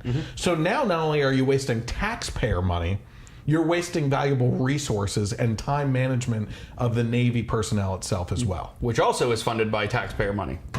So this is like double taxpayer money along with resources, allegedly. Allegedly. So my point here is, if this guy's doing this, if Senator Chris Murphy in Connecticut is allegedly doing this, is the New York senator doing something? Is the Massachusetts senator doing something? Is the Pennsylvania senator doing something? Could be Republican or Democrat senators. I guarantee doing you this is not just some thing that Chris Murphy's staff came up with and was like, this is a genius idea. These types of secret things are passed on either from the administration, or the not administration, but his office administrators or whatever before him to him. Hey, just do this. This is how we've been getting away with it. Or from another senator from another state, or any number of reasons. I've heard stories from the president's administration of people using flights, and was it Ben Carson's like living room set or something was like crazy expensive, or Nikki Haley's curtains, I think. Nikki were Haley's crazy. curtains, and I think something about flights with her too. So yeah, this is probably a allegedly a government-wide perk that shouldn't exist because it's costing taxpayers money. And my point to this is, if it's happening, you should call them out on it. Right? And when you get the military involved and they have to go through this whole gamut and running this whole thing to get ready for something that they already know isn't going to happen, and you're wasting those resources, it needs to stop. Okay? So my point here is, call out anyone. And if you have tips or sources or anything like that, or rumors of other senators, including Republican senators, that are mishandling taxpayer funds to pay for things that they shouldn't be, send those tips to me.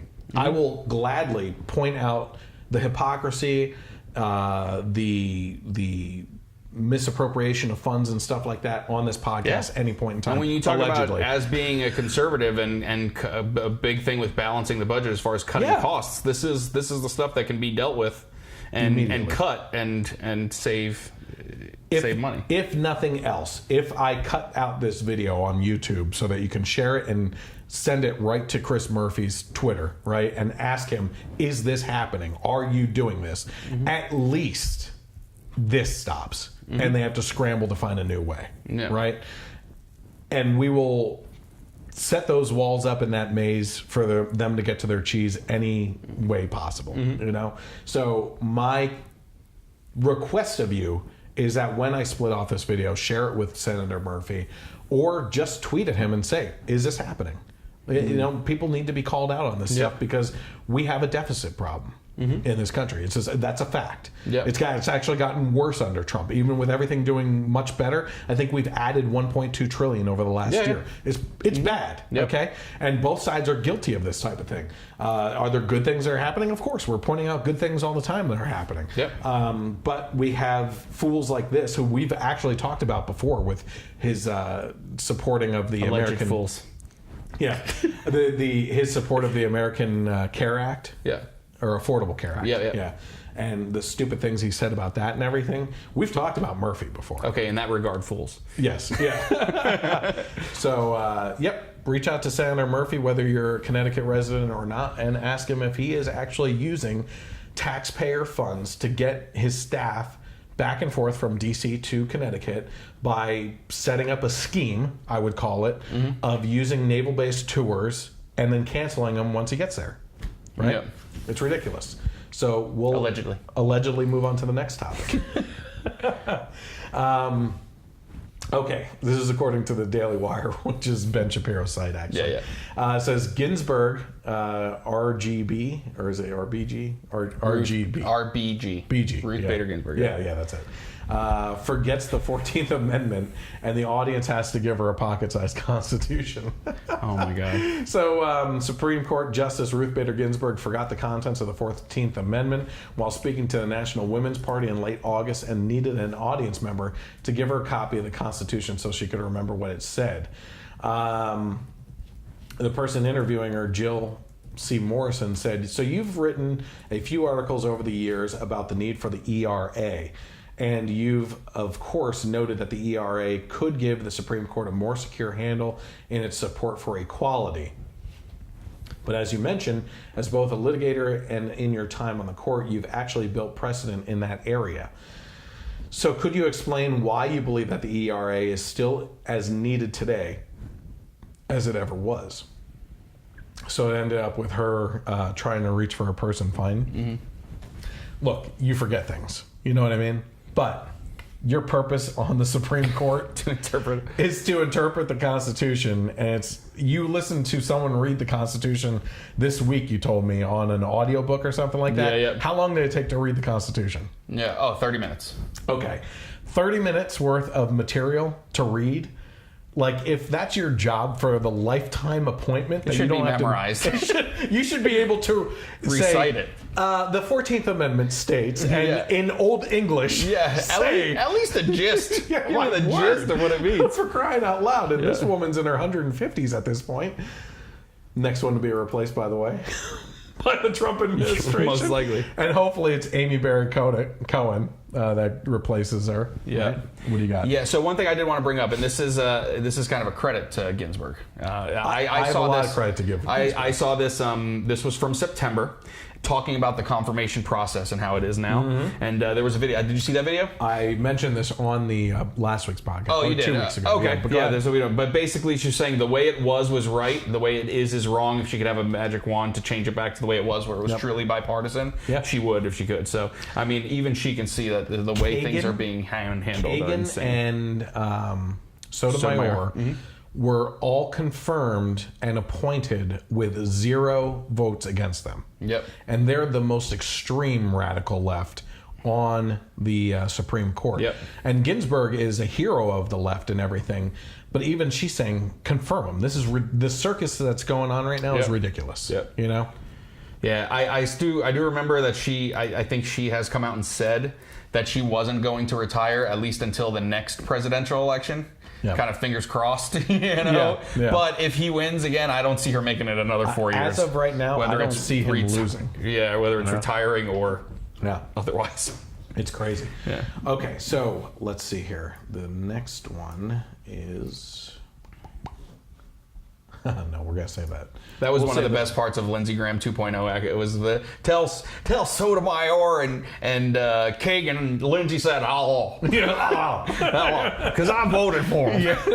And I'd never treat them the way this guy's been treated. God, you want power, I hope you never get it. Yeah, oh my God. Loving Lindsey Graham 2.0. I know, yeah, seriously. Who knew taking the McCain batteries out of them would have resulted in something? Okay, so here we're going to get into the mob mentality of the left, right? Yeah. Now, this is something that CNN's Brooke Baldwin had a real issue with one of her guests. So let's take a look at that, and then we are going to get into it, okay? Yeah. I believe it's the overreaction of the left. When you see people like Ted Cruz getting chased out of restaurants by a mob. You're not going to use the mob word here. It's totally a mob. It is without a doubt. I mean, there's no other word for it. It's a go watch. Put up the video. Mob. Stop. Put up the video. A mob is what we saw in Charlottesville, Virginia, 2 August ago. No, a mob I think is both. not what we saw chasing. I'm not saying what they did was right. What about the people who were at the Supreme Court banging on the walls? What do you call that?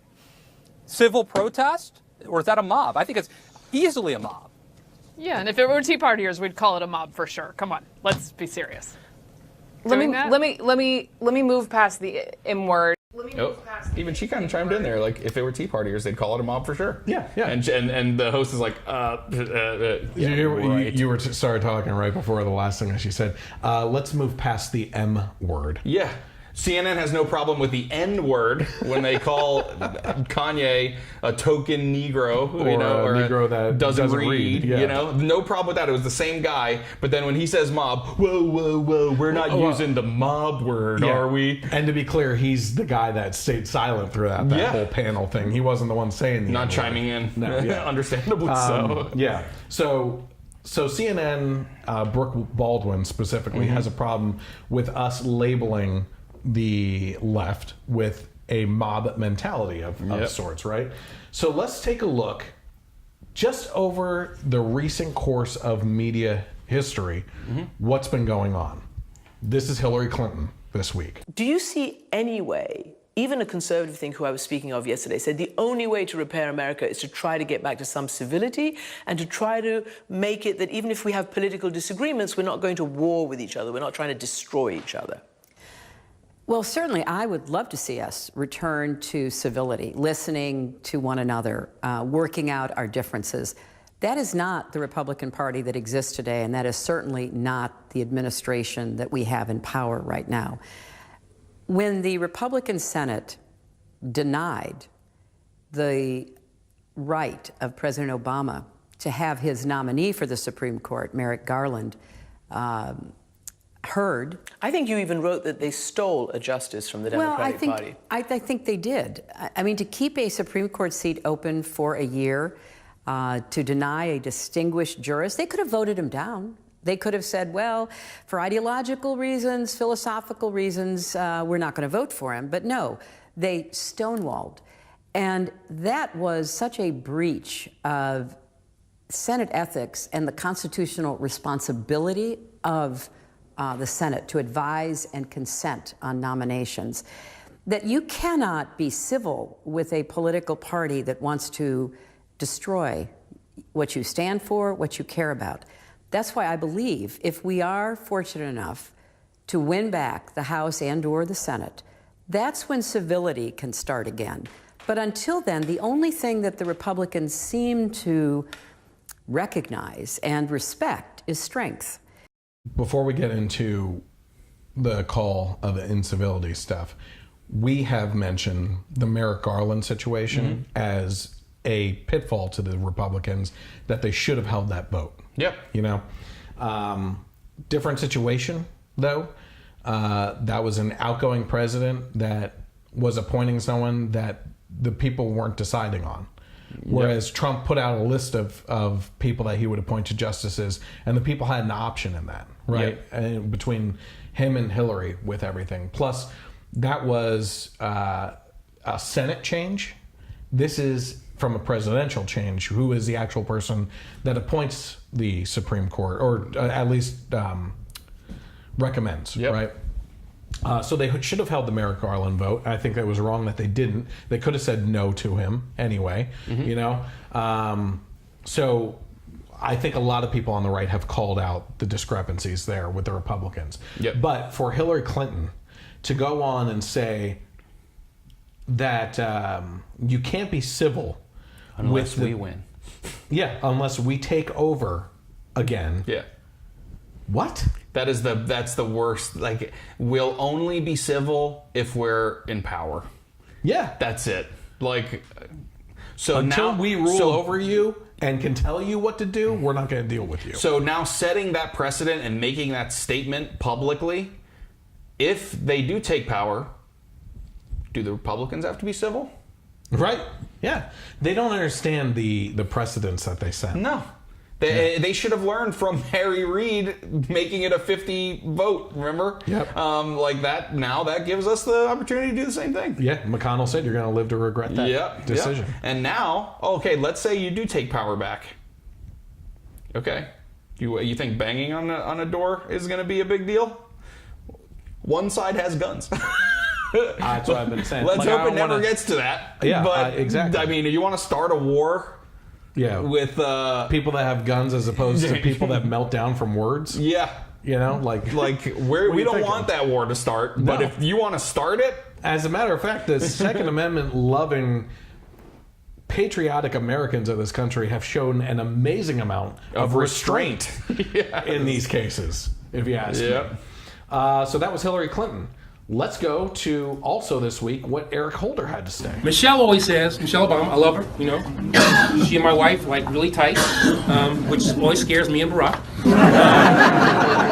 But Michelle always says that, you know, when they go low, we go high. No. When they go low, we kick them.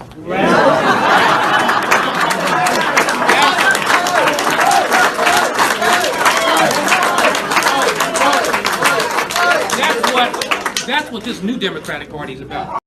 Did you hear all the boos when he said that? No. And you know what? Since Michelle Obama said that line, when they go low, we go high, we have pointed out that is the biggest pile of BS ever. Yep. And they don't Eric really Holder believe it. just admitted it. Yeah. Eric Holder and Hillary Clinton have just put out what we've been. It's kind of like the whole thing. That the people on the right, especially in conservative radio, have been pointing out for a real long time. We have been calling politicians on the left socialists, and they're like, "What are you talking like this talk of you calling us socialists? We're not socialists. We're Democrats. We're liberals." And it's gotten to the point where now they're like, "Yeah, we're socialists." Alexandria Ocasio-Cortez, we need socialism. Bernie Sanders, we need socialism. Jim Carrey. Yeah, I mean, it's like. It's ridiculous. Now they've taken what we've been saying about them, and after fighting for so long, they're like, yeah, you know, cards on the table. We're socialists. We think that we should be able to kick anyone's ass that disagrees with us, and there's no point in us being civil until we're back in power. That's what they are saying to everyone in the country right now. And one point I forgot to mention in regards to Hillary Clinton is she has literally taken the stance of dividing this nation across a line, and is saying that the other side of the political aisle is the enemy. Is the enemy, right? Because in a situation where we would say let's take the conservative stance, right? The only time I can see a conservative politician saying to someone, we are not going to be civil with them until we are in power and because of their stances and everything, would be something like Hitler, right? How can you be civil with another nation that is decimating people in ovens, right? And putting them into concentration camps and moving their way across Europe and destroying countries in a power struggle, right? Where there's no democratic process of elections and stuff like that too. Like the one thing about our country also is if your side doesn't win, you got to stick it out for 2 to 4 years, and then vote again. So there's always like, when they like talk about Trump being like this dictator, and he said that it would be great if he could stay president or whatever, like joking about whatever. That will never happen, and I feel like they have a fear that it actually will happen. I want to get back to that because I was making a point here. The way we would talk about Hitler is the way Hillary is talking about half of her own country. Her own citizens. Deplorables. Right? So we have taken this enemy mentality of another nation and they have applied it to their own citizens. Right? That we have people in this country that are enemies of our plan until we're in power again. Right? And have control over them and can put the oppressive thumb of government on them. Right? To your point, I don't know who just said it recently. It was a panel of people I was listening to, and you're absolutely right. The Constitution, right? The 3 branches of power are set up specifically so you don't ever have to worry about a tyrannical government taking over. There are stop gaps there in place for balances of power so it never gets to that. So even when we were at our worst feeling with the Affordable Care Act and everything else, all these oppressive government things coming down, we never took our eyes off of the next election. Yeah, and even when you're at a point where all three branches are controlled by the same party, they're still, okay, they have that power, but only until the next election. Yes. It's our system is set up so brilliantly. Yes. Which includes the Electoral College, Ocasio-Cortez. Yeah, and idiot. Yeah. So it's unbelievable how it's set up. But I think the way that Hillary and Eric Holder and all the leftists talking right now is they are trying to portray it like those balances aren't in place and that you should be afraid, that we do need to be impeaching Trump just because your feelings are hurt. Or Kavanaugh's going to be impeached after whatever. Yeah. It's ridiculous. Yeah, it's crazy. And, it almost feels like, I feel like this progressive, far left wave has kind of always been there. But Trump was the perfect Republican to win for them to come out. You know what I mean? Yep. They have something to fight against now because he is so unpolished. And my dad's a Trump supporter, but he'll be the first one to say that. A bunch of the stuff he says in speeches or at rallies just makes you go why do you say it or say it like that? Yeah. My dad came out against what he said about Dr. Blasey Ford at the one rally. Yes. And my response to that was, there was nothing wrong with what he said. What he said was factual, but how he said it and the fact that he was even the one saying it at all was a mistake. If it were me, because that is still a message that the country needed to hear. I didn't know, I didn't know how I got home. I didn't know how this, but how much easier would it have been if it was Kellyanne Conway saying it or Sarah Sanders saying it, in a normal speech, not at a pep rally that he always has. Another example? He was asked about Taylor Swift. Yeah. I like her music 75% 25% less. Yeah. Whatever. I thought that was funny. It is, but at the same time, it's showing that Taylor Swift got to him in some sort of way. Yeah, yeah. And why lower your defense for that? Yeah. I would have said, who cares? Yeah, yeah. It's a celebrity. I don't care. Yeah, yeah. I got to get back to my Apprentice show. Yeah. Well, I agree, but you could totally tell that he was joking when he said that. But then the left doesn't take it. No, they don't. He doesn't and joke. They put it in a quote. Yeah. If I had to bet, he doesn't like her music at all. Yeah. I don't see him dancing around the White House to Taylor Swift. His little dance. He does that one gif. But I stay up too late. It's applicable. Got Rocket Man on my brains. So but it's nuts. He was the perfect one to win for their true colors to kind of come out and just be worn on their sleeve. So wrapping this all back around, right? Yeah. This is all discussion centered around the fact that CNN is saying that the left does not have a mob mentality, that the left isn't the violent ones or anything like that. We have Hillary saying you can't be civil with the right now until they're back in power. You have Eric Holder saying that when they go low, you kick them while they're low, right? Inciting violence. That's inciting violence. How about this? Last year, congressional baseball shooter fired at least 70 rounds into the GOP baseball practice to specifically target Republicans. Yep. How about this one? Rand Paul's neighbor attacks him while he's cutting the yard, breaks multiple ribs, puts him into pneumonia and stuff like that. Yeah. Damn near almost killed Rand Paul because of his ribs collapsing in and puncturing his lungs, right? Okay, let's keep on going. How about this one? Democratic aide arrested for doxing Republican senators during the Kavanaugh hearing. Okay, this is according to the Daily Wire here. It says on Thursday, U.S. Capitol Police arrested the suspect they believe revealed the personal information of Republican senators during the Senate Judiciary Committee hearing for Christine Blasey Ford and Brett Kavanaugh last week.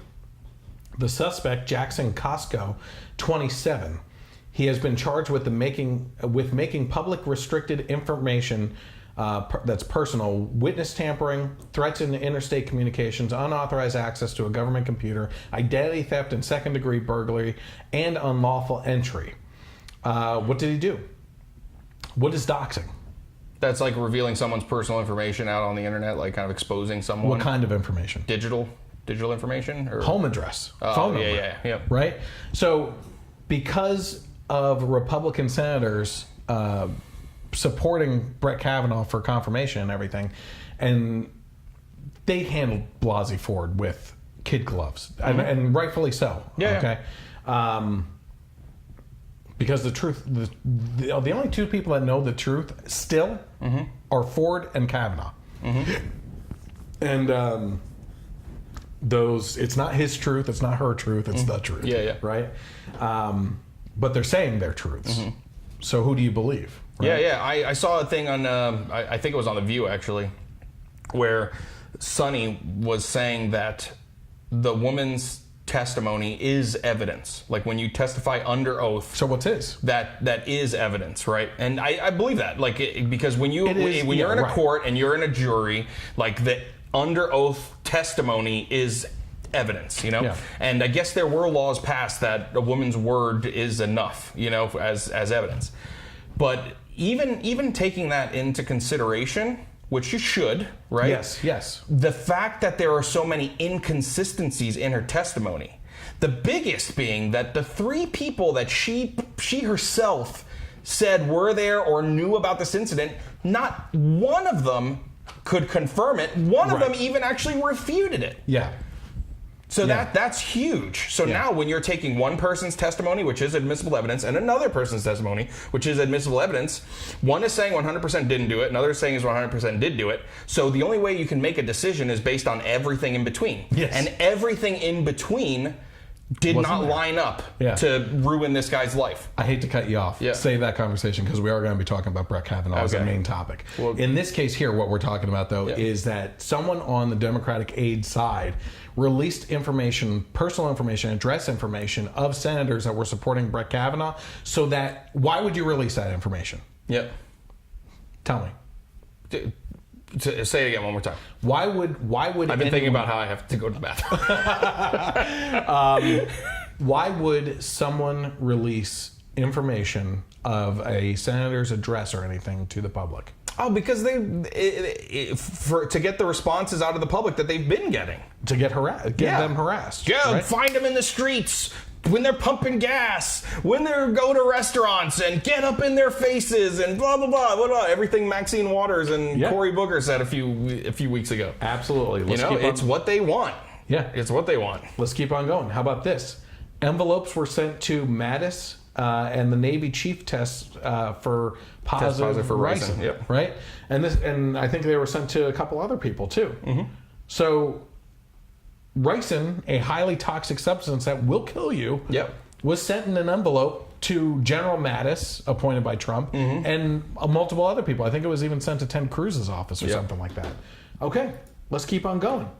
How about Senator Cory Gardner's wife allegedly received a beheading video prior to the Kavanaugh vote? Jamie Gardner, wife of Senator Cory Gardner, Republican of Colorado, allegedly received a graphic text message with a video depicting a beheading during the Kavanaugh controversy over the weekend. Additionally, someone allegedly doxed several members of Gardner's family, releasing their address. So he was one of the victims of that. The Daily Wire spoke with Cassie Contras, press secretary to Senator Gardner, who said that the U.S. Capitol Police are aware and are involved. And when asked when exactly a message was sent, Contras replied the text was sent Friday evening after the procedural vote, before the vote for the final passage. So now the senator's family members are receiving threats and beheading videos. I mean, that's a pretty clear threat. How about this one? Portland, Oregon is on freaking fire and has been for a while, okay? Let's take a look at Antifa out there directing traffic for apparently no reason. Just go that way. Because I told you to. Really? Mm-hmm. Don't hurt Yeah, anybody, brother. just go. Yeah, you little white little Really? Yeah. You're a little whitey, aren't you? The First Amendment. Get the fuck down the road. Please just keep going the direction. Just please turn right. Please for go the sake. direction I asked. Let's turn Please, right. you're blocking traffic and they're getting this. Oh, we're blocking traffic. You can turn. You can just turn. Just go. Just go. Just turn, please. Please just Now keep you're gonna have to going. wait. She's got cars coming. Bro, what do we do here? Oh, you're from South Carolina. You are a little white supremacist. North Carolina, huh? Right. I'm a white supremacist because I'm white. Are you kidding me? Go back to North Carolina where you came from. Oh my God, just run them over. Just run them over. And one person did out there, actually. Oh, good. So in this case here... And I don't mean just run them over to kill them. Just keep driving slowly. They will move, or they will get their foot crushed. And that's their decision. In the case that I just talked about where they actually did hit a person, the reason why they hit the gas is because one person took out one of those nightsticks. Oh, I saw that. And started whacking the car with it. And they were kicking and trying to get in the car and stuff. Well, what the hell are you going to do? Yep. Roll down your window and try to have a civil conversation with these animals? Yep. No. You know? Animals. Yep. Absolutely. Just like MS-13. No, and I'm not even going to apologize for that at all. No. I intentionally said that. They are animals. Okay. So in this case here, so what we're talking about is Portland, right? Were you with me? Yeah, I think you were when that ICE station was protesting. And they held the people hostage inside and harassed people's restaurants and food carts and stuff outside. And the mayor of Portland encouraged the protesters and told the police to stand down. Same thing here. They're directing traffic for whatever known reason. I have no idea. The police are nearby in police vehicles and are told not to get involved in this. So the mayor of Portland is on the side of Antifa right now, against ICE, against police, against civility, and allowing the Antifa protesters to take over that city. Okay?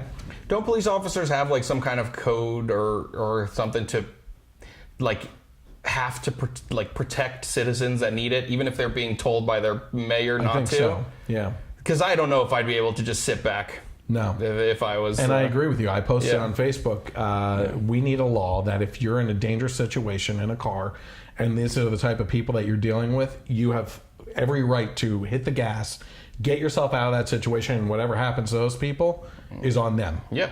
You know, that's just a speed bump to me. I will gladly go to jail running over one of these a-holes if it means protecting my family. Sure.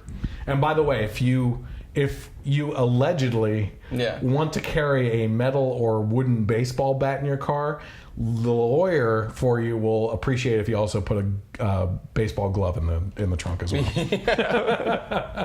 So I'm just saying. Yeah. Allegedly. All right. How about this one?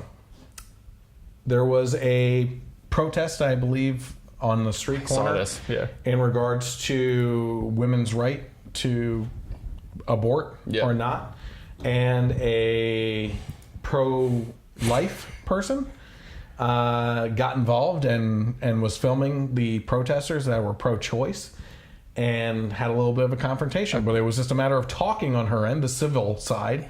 And here's what happened. Well, I even heard too that and I don't know if it's true, but I heard that she was a pregnant woman. No. Yep, that's what I heard, but I'm not 100% sure. All right, let's see what happens. You want to kill him with kindness, remember? That's right. What? They actually have people filming you the whole time. Which is why I say kill with kindness. Guess what? Hey. Destruction of private property.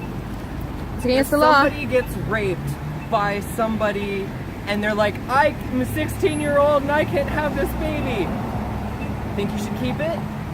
It's a baby. Yeah. If someone was raped and she gave birth and she decided to kill her 3-year-old child. I meant to get your phone. Someone call the cops. Meant to get your phone. Do not touch me. Someone call the cops. I'm Okay. It doesn't say anything about her being pregnant, so we'll correct that. Okay, so this guy, by the way, not like on spur of the moment, he does the whole like kind of gangly, obviously feminine male wind up, knowing that he's going to roundhouse kick this woman. And oh my gosh, I meant to kick your phone. That's the best. I meant to kick your phone. I'm sure he probably did. You fail at that even. Yeah. I think he did. I'm sure he did. Terrible. But you hit a woman. You kicked a woman. In the end, you know, it doesn't matter what you intend to do. You know? Yep. So, okay. That's another example of the left and their violence and everything. How about this one? This actually happened. The police arrived, rolled down their window but didn't exit the vehicle. She approached them and said she was assaulted, explained the situation, showed the video, and they replied, "What do you want us to do about it?" Arrest them? Yeah. As I was on the verge of tears, shaking from the adrenaline, I didn't know what to say. I asked what my options were. They replied I could file a complaint, but warned that I'd have to take him to court, and only if they were able to find him. But given that it wasn't a serious case of assault, he'd likely be given probation or less. I asked if I could file a complaint without going to court, and they said no. By the way, his is his tongue out? Yes. It looks like a goat. Yeah. By the way, his workplace saw the video and fired him. Oh, there's that. Guess where it was? Where? Starbucks. No. It was a hair salon. Thanks, Ron. She says, this sort of assault is neither a single nor rare occurrence. No, of course it's not. Yep. And that's also to go and say, not to be completely hypocritical, that there are crazy. She's cute. Yeah, she is attractive. Yep. Most conservative women which is actually offensive to say now. I just found out. I don't even. No, you know what? I will say it because I don't care. It's a friend's wife. Or what, I don't know what they call their union or whatever, but she wrote in a blog post that she was sitting in one seat, there was an empty seat waiting for the doctor, and then an older woman in another seat, and an old white guy sat in between them and said, "Oh, it must be my lucky day to sit next to two such beautiful ladies," and she found that completely offensive. And how dare he? Oh my God! You know, like. The day I don't take a compliment and get all worked up into a frenzy. So there's a petition ridiculous. because Prime Minister Trudeau refuses to directly rebuke the attack, media requests, blah, blah, blah. So we condemn all forms of violence. But goal of 10,000 signatures, they got 12,644. Good. We've reached our initial goal. So let's continue with the left's violence. This was also a story this week. All of a sudden I hear a loud boom and the windows shake.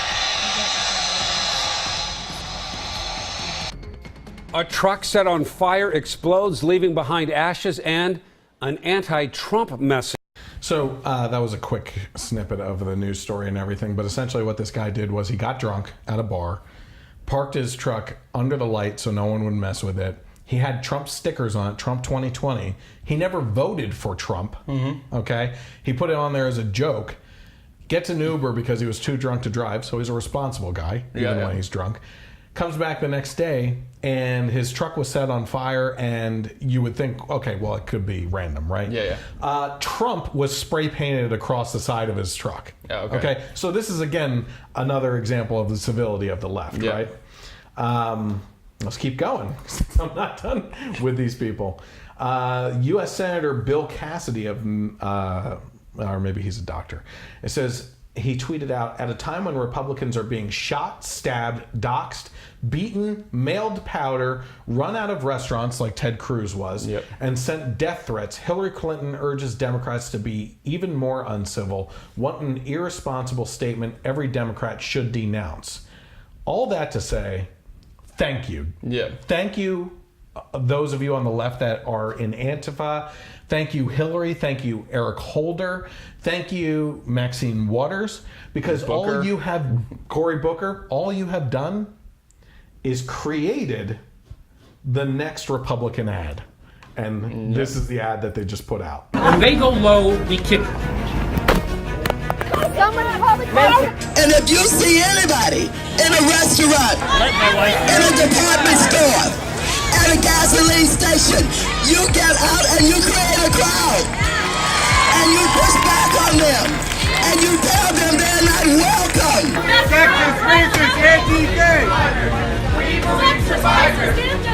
I just don't even know why there aren't uprisings all over the country, and maybe there will be.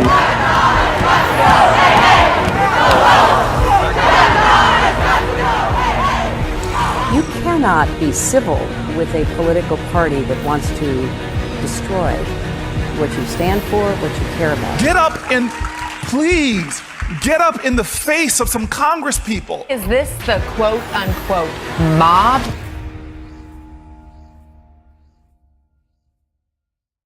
November's right around the corner.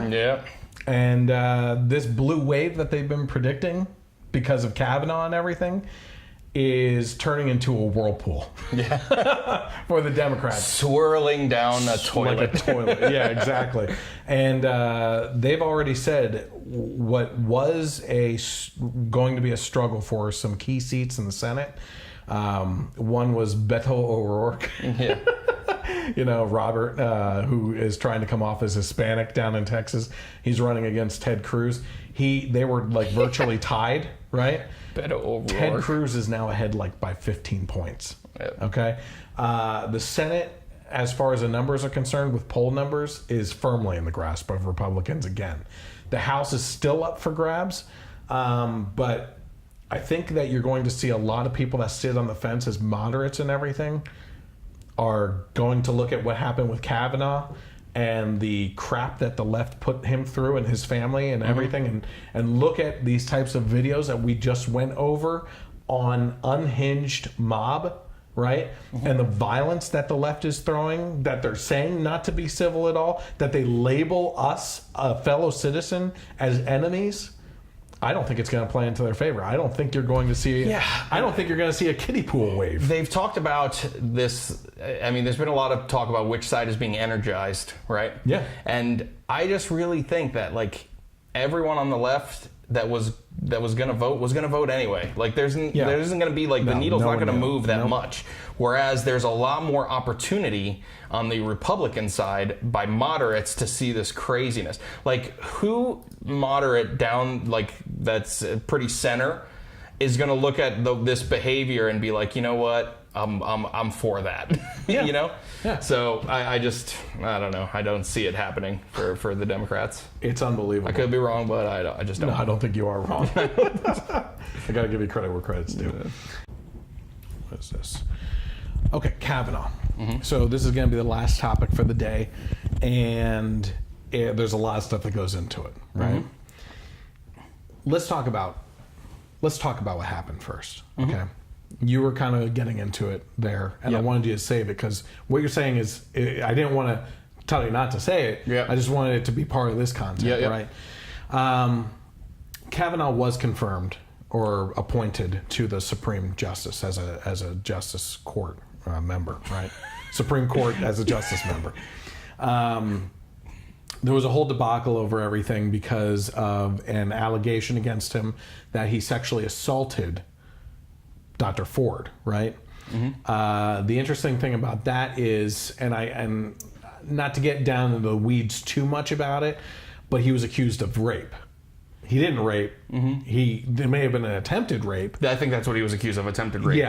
But by the public court of opinion, it was a rape, right? Well, with Blasey Ford, it was attempted rape, but then with other accusers, it was a gang. He was the ringleader of a gang rape. You know, and all this stuff was flying back and forth. All these multiple accusations, and no evidence came out, right? Now, one thing that if you follow along with my Facebook page that you would not have seen from me is any memes or anything calling Dr. Ford a liar or making fun of her. Okay, I saw a lot of stuff out there. You know, replacing her face with like what's the guy from Will Ferrell's face and stuff like that with different things. I wasn't going to partake in that. Kind of going back to the whole topic that we were talking about before with civility. Like that's not civil. You know, what it really boils down to is, like you said before, there's her opinion or her testimony, and his testimony, and they're opposing each other, right? And as far as the evidence stacks up, there wasn't any.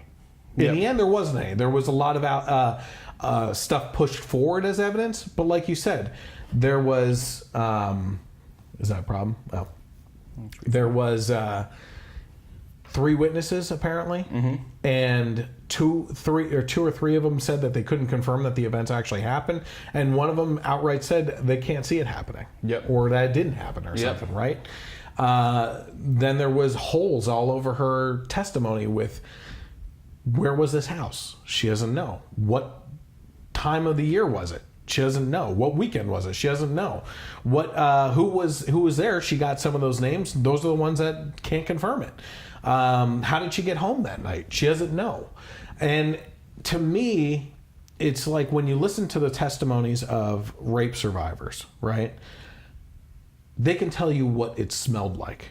They can tell you the emotions that they felt. They can tell you like the haze, that they went through, and just like there's that period afterwards or whatever where they're walking around, they don't really know what's going on and everything, but they know these details, right? And this is like all up in the air. I think the thing that blew this whole thing up is this is what I've been waiting to get into, is Kavanaugh's calendars, right? Do you know what I'm talking about? His dad apparently set it on his mind to keep extremely detailed calendars, even as a kid, of what you were doing, who was there, and any little detail, right?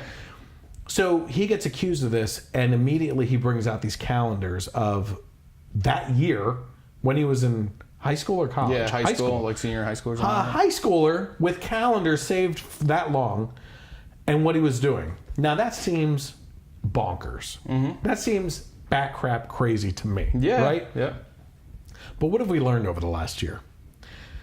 We had Mike Pence ridiculed because he refuses to be in a room alone with another female without at least one other person being present. Typically his wife is what he prefers. Right? And he got mocked. He got ridiculed. How dare you? That's sexist and everything. What happened right after that? Hashtag Me Too movement. Right? Who wasn't part of that? And Mike Pence. Here we have Brett Kavanaugh doing something that the rest of us would think is insane. Why would you keep a detailed calendar of what you do, right? As a kid. That doesn't even make sense. What happens? He's accused of attempted rape, right? And he has a calendar of that freaking year, right? As a kid. Right? Now I'm not saying that I don't know what I'm saying. What I will say though is I personally believe God put it on the heart of these two men to do exactly what they were doing in preparation for times like this. I'm not saying he's innocent. I'm not saying he's guilty. What I am saying is those calendars are a hell of a thing to have. In regards to that. That was insane to me. Okay. Going back to what I said about Dr. Ford, though, you won't find me calling her a liar. You won't find me saying that she is making fun of her with memes or anything like that. The evidence isn't there to support either one of them. I can't say that she's lying just as much as I can't say that he's innocent. Right? It's a mess. Right? But for the Democratic senators involved in this to do the things that they did and say the things that they're saying make absolutely no sense to me, right? To kind of dig down into the weeds a little bit further, and then I'll let you get to whatever you want to say. Dianne Feinstein was made aware of this in July. She sat on it for, 6 weeks?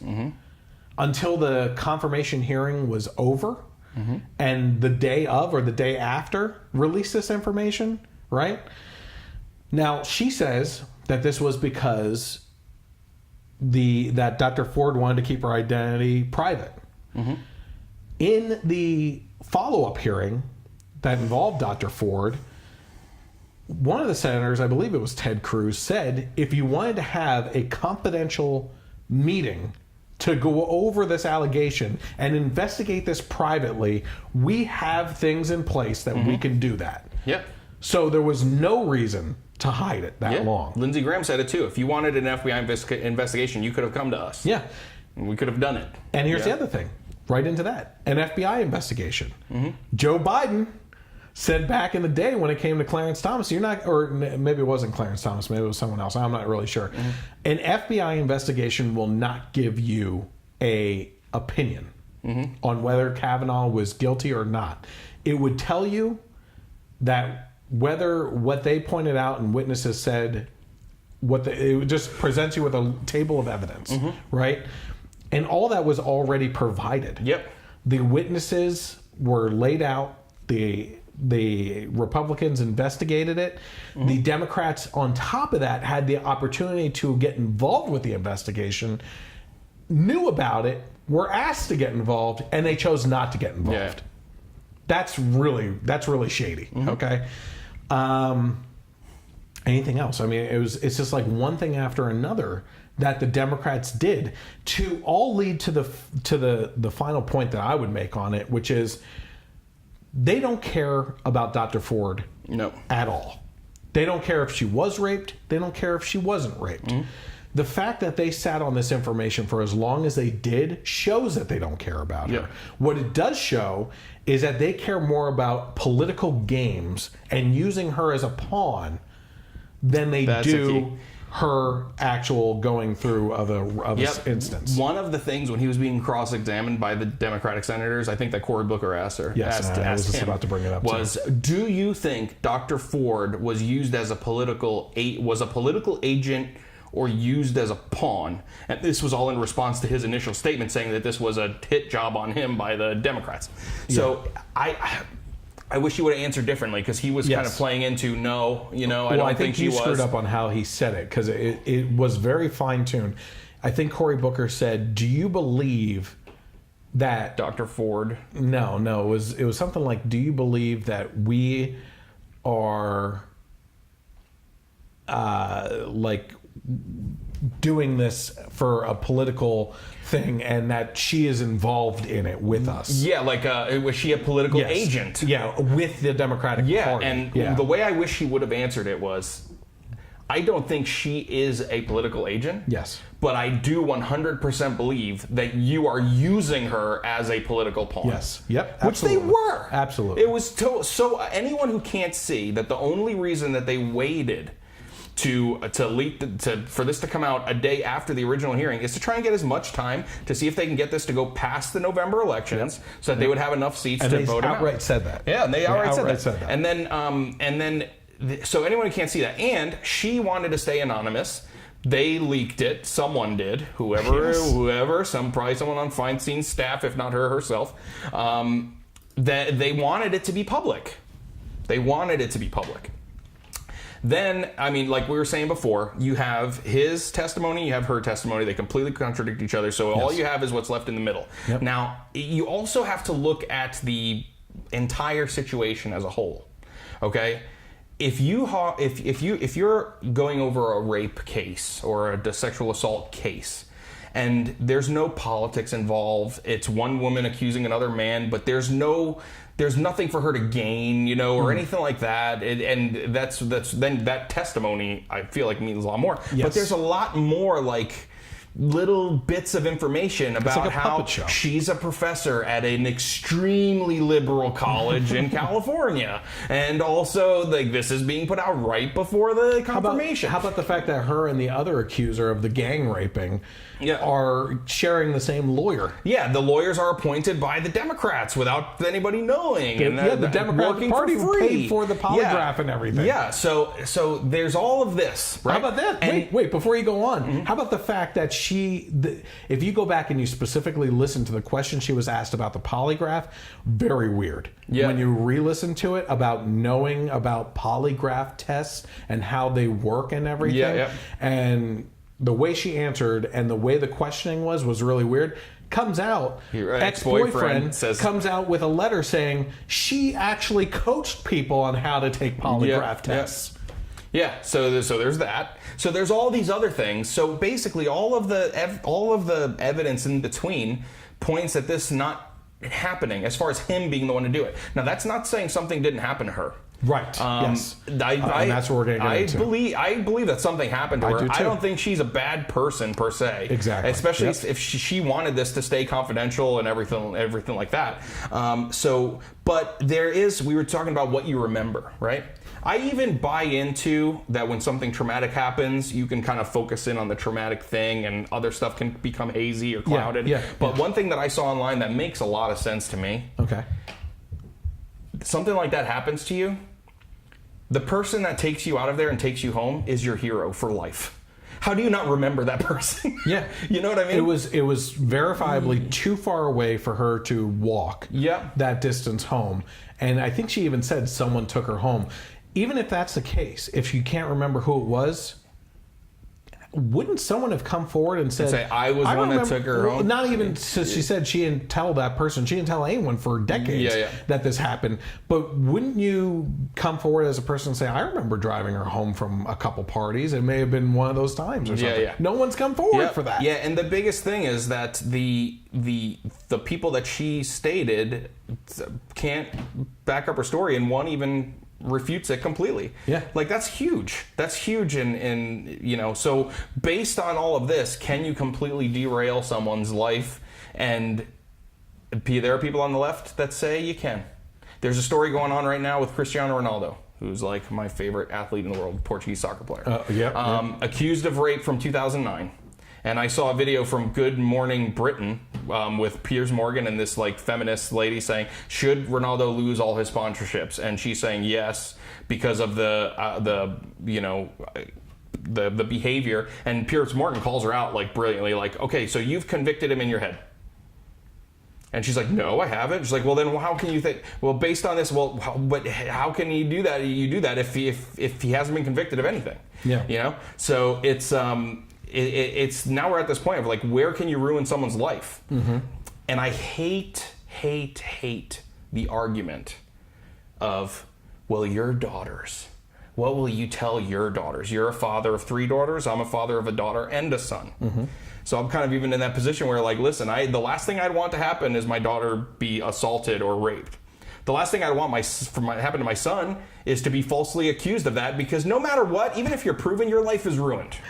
Right? I made that exact point on someone's post. And then the other thing, real quick, if it does happen to a close family member, a daughter, of course, you will have the human reaction to believe and to be on their side. Yep. That is why the father of a rape victim is not allowed on the jury of her case. Yeah. Because you are biased based on your human reaction.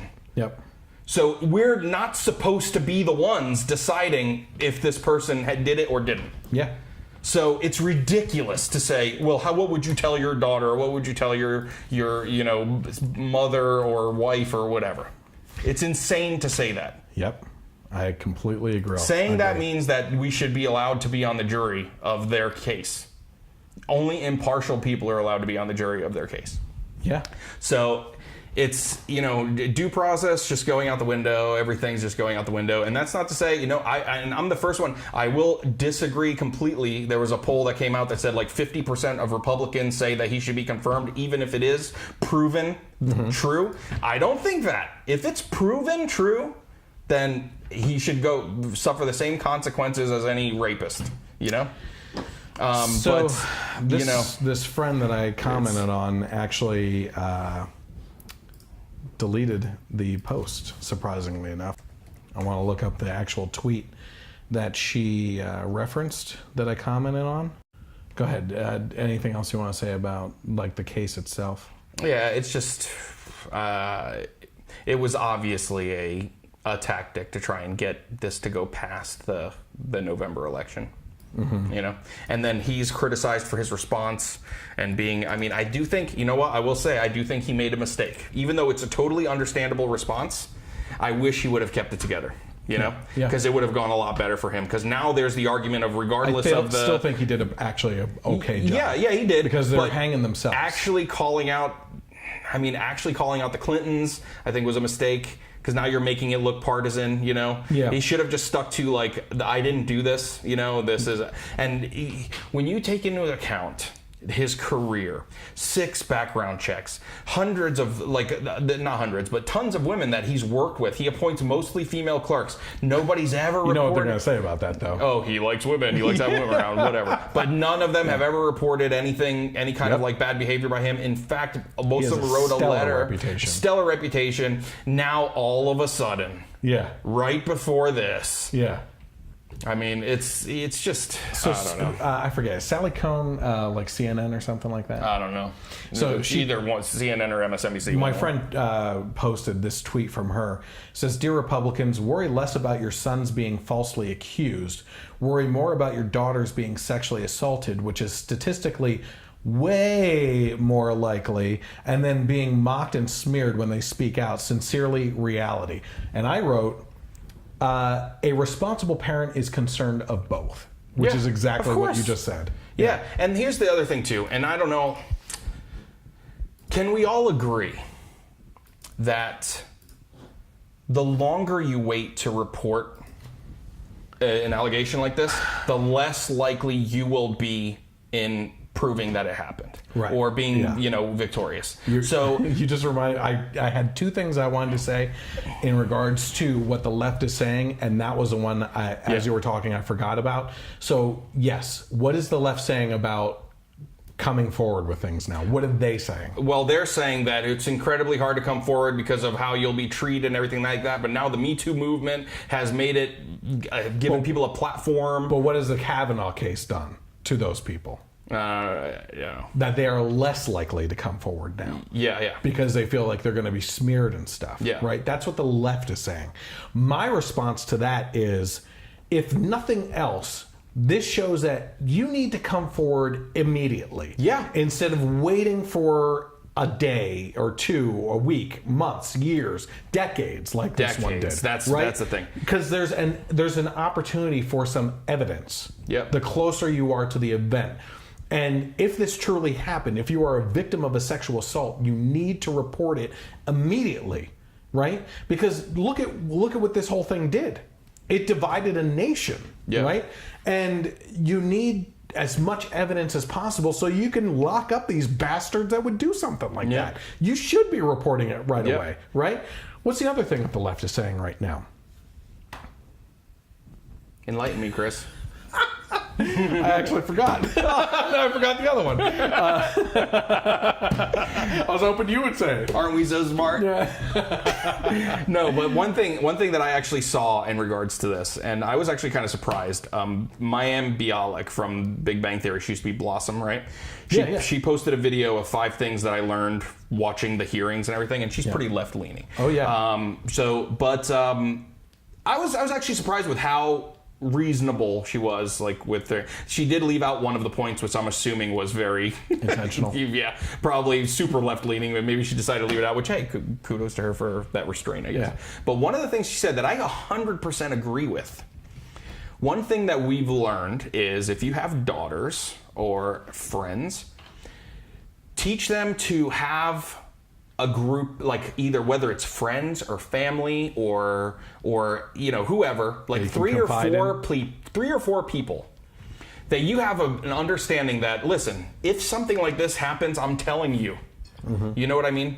Whether if you're not comfortable with it being your parents, 3 friends make a pact saying, like, if any of this happens to us, we will tell each other and be able to support each other through the process. And I think that's a brilliant thing to do. It is. That's something that I'll definitely do with my daughter. So you kind of have it set ahead of time, especially with the parents. That, listen, if this specific thing or anything like it happens, you can tell me or tell someone else, even if you're embarrassed, tell us. It's the more you parent, the more you understand how hard it is to teach them that they can come to you with anything. Because they get scared of any type of consequences or punishments and stuff like that. So there's always this reservation on telling you the truth on things. Kids will always lie about who did what and everything. So that becomes inherent in their responses to parents and everything. So that's the challenge that we have to have as parents, to be able to tell our daughters, please come to us with this. Like, you feel like maybe you're going to get a certain reaction from us or something like that. Believe me when I tell you, we are here for you, and we will do anything to protect you. And we will listen to what you have to say, what happened and everything, and we will move forward with trying to figure everything out for you. Absolutely. Okay? That's... Yes, thank you. Remember? Okay, I remember. Right, okay, because I thought it was the whole what you teach your sons versus what you teach your daughters and everything. No, the other thing that they're saying right now is believe all survivors. Oh yeah, that shirt I sent you that Amazing Lucas was wearing. Yeah. I believe all women, checkbox, men, checkbox, facts and evidence actually checked. So the whole thing is that we have to believe the survivors now, right? No. As a parent, as a friend, as a community member. I will support you. Yeah. And through a trial, through evidence gathering and everything. And if it checks out, yes, I will believe you. Yeah. But you need the evidence to support that and everything. Right? You can't just ask people to jump on board with that. And I don't know why I didn't remember that, because that's the rest of this whole topic. Yeah. On here. I mean, I'm pretty sure I've said this before too. All allegations shouldn't be believed. All allegations should be taken seriously and investigated. Yes. And then, if proven, believed. Yes. And there are two things that go along with that. Number one, is it a false accusation? Or number two, which we will find out through some of these videos that we'll get to in a couple minutes, is it a brain trick accusation, right? There's been some interesting studies done on when you talk to witnesses of a crime, they'll have wildly different perspectives on what actually happened, what the suspect looked like and everything, right? Because your brain tells you that something went down a certain way and maybe it didn't, right? That's going to you're going to be shocked by this one video I play. But here's why the internet may have been quiet this week with all the liberal friends of ours. Huffington Post put out an article that was titled 12 Self-Care Tips If You're Struggling to Deal with Everything Today, on the confirmation of Justice Brett Kavanaugh. Number one, practice deep breathing. Okay? I'm just going to go over the actual points. 2, recognize your emotions and allow yourself to feel them. Holy crap, if that's not new age crap right there. Especially in regards to the one wedding I just attended, it was insane. I'm happy they're in love. That's all I can say. Number 3, take a social media breather. Okay? So it says here, the groupthink will be strong and can add to self-righteousness or toxic indignation in the immediate aftermath. Okay, this just reminded me of another point. Thank God I read through that. Toxic indignation, okay, is the opposite of righteous indignation. One thing that the senators, and we'll see Cory Booker specifically talk about this, what they were saying in regards to Brett Kavanaugh's temperament is that he has a temper unbecoming of being a justice, right? He was just accused in front of the nation of being a rapist, and a gang rapist, and his family is like getting death threats and everything. He has like 10 and 7-year-old daughters. He has to explain to his daughters whether this is true or not and everything. And you expect him to sit there on national TV, which is one of the biggest events in recent history for this guy, for our nation. And this guy's being accused of rape. And let's say he didn't do it. You're being falsely accused, and you're not going to have a bad or sour attitude. Here's a tip for you, Mike, okay? If you ever get into a conversation about Brett Kavanaugh, and you are talking to someone who says that he didn't have the temperament for the Supreme Court justice, here's what I would do. I'm going to look at the camera like they're your liberal friend. You ready? I find it amazing that you would say such a thing about his temperament when you yourself have been accused of raping. What was the person's name back then? Do you remember that time that you were at that one party and you raped that one person? If it's a guy, right? If it's a girl, I find it amazing that you're talking about Brett Kavanaugh's temperament when your husband was accused of rape. Are they going to sit there and go, that's not true? That's not true. I never raped anyone. That's horrible to say something like that. Or my husband didn't rape anyone. I have a feeling they're going to fly off the handle at you for accusing them or their husband of rape. And that is a natural human reaction to it. Speaking of reactions and emotions, there were a lot of people pointing out on the left that Brett Kavanaugh had a few tearful moments. That's weird coming from the party that says that men should be more emotional about things.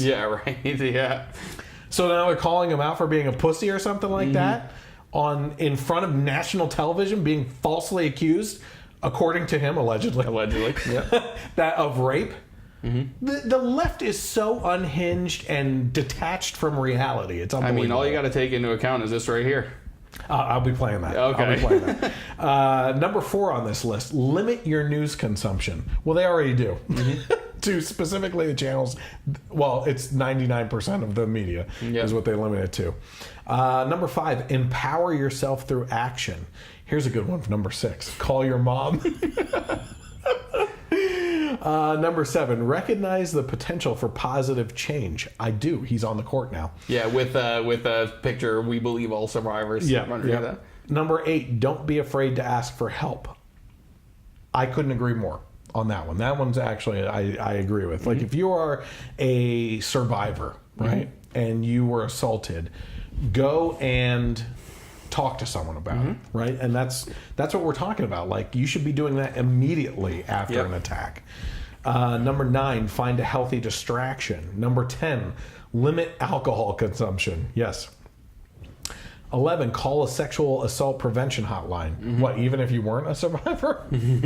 I just need to talk about what happened with Brett Kavanaugh today. Do you have time? No, actually, we're trying to talk to actual sexual assault survivors. They're not saying a sexual assault victim hotline, prevention hotline.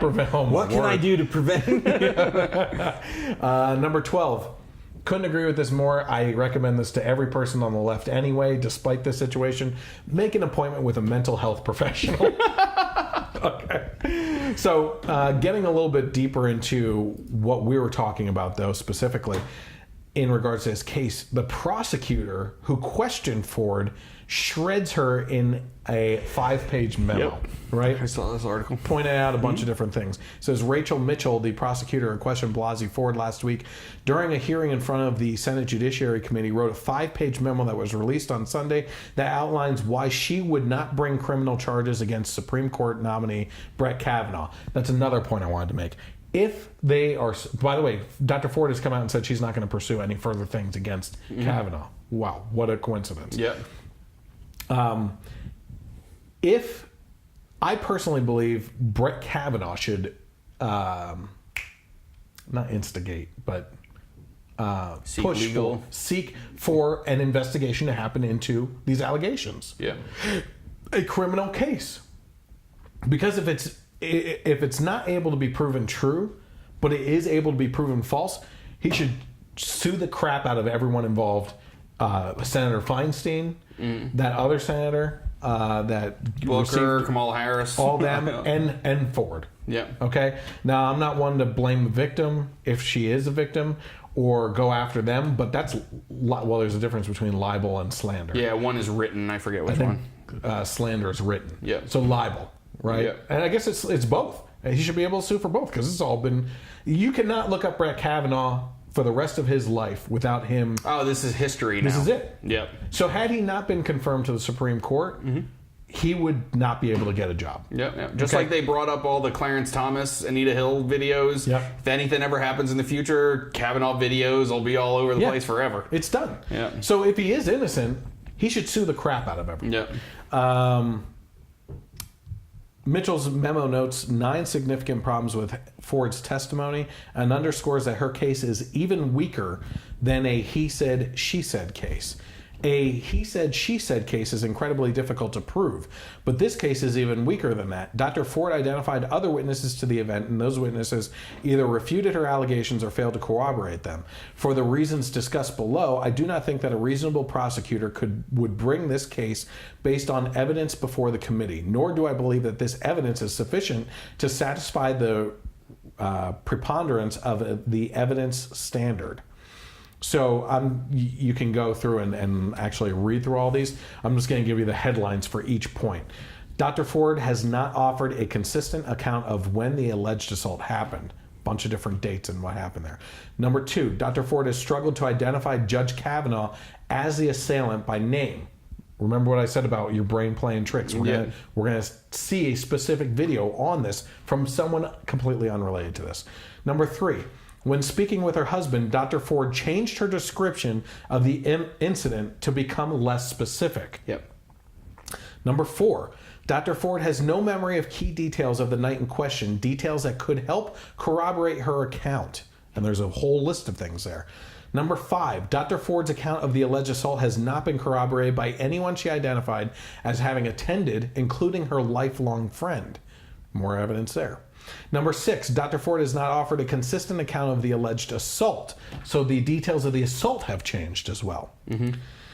Number 7, Dr. Ford has struggled to recall important recent events relating to her allegations, and her testimony regarding recent events raises further questions about her memory.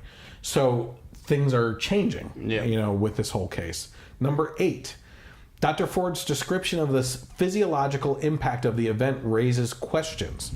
So she's talking about PTSD, psychological, sorry. Yep. Physiological is physical things changing. So she's talking about PTSD and stuff like that. Number 9, the last one here, it says the activities of congressional Democrats and Dr. Ford's attorneys likely affected Dr. Ford's account. Okay? So that is the prosecutor that they brought in, saying this would not make a case at all. Okay. Now, getting into it a little bit further here. Huge development, this according to the Conservative Tribune. Feinstein moves to seal the FBI investigation that did happen as the case collapses. Well, when did this come out? October 2nd. Okay, because I've been hearing after that a lot of the Democrats wanted to open it up for everyone to see. Yeah. Probably initially, but then now Feinstein wants to seal it. Says for the past couple of weeks, Democrats and their liberal media allies have publicly exonerated Supreme Court nominee Brett Kavanaugh over a number of uncorroborated allegations and unverifiable rumors of criminal wrongdoing, essentially convicting and sentencing him to political death in the court of public opinion. It's a whole article here you can actually go back and read, but Senator Feinstein has moved to seal this investigation, which the Kavanaugh appointment was put off by a week for the FBI to dig deep into all these allegations and the witnesses and any evidence that Dr. Ford and her attorneys put forward to see if there was something that they could dig up, and nothing came of it. Yep. So Feinstein, the one who used Dr. Ford as a political pawn and put off this for weeks sitting on this information, is now moving to seal the FBI investigation that her herself called for. Ridiculous. Yep. Let's go to Cory Booker. Basically saying it doesn't matter if Kavanaugh is innocent or guilty. Let's hear what he had to say. Beyond the vicious partisan rancor that is going on, beyond the accusations, we don't lose sight of what this moral moment is about in this country. And ultimately ask ourselves the question, is this the right person to sit on the highest court in the land for a lifetime appointment? And then ultimately, not whether he's innocent or guilty, this is not a trial, but ultimately, have enough questions be raised that we should not move on to another candidate.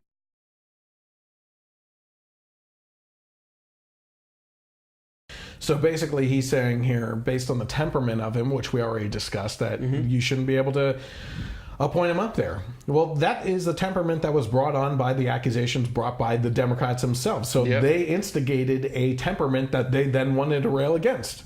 So they're the cause of it, right? On top of that, they're talking about, is this the precedent that we want to set for the future? You guys are setting a precedent that now people can just come with accusations out of nowhere from decades ago to derail something for political motivation, right? Okay. Here you go. This is the one that you wanted.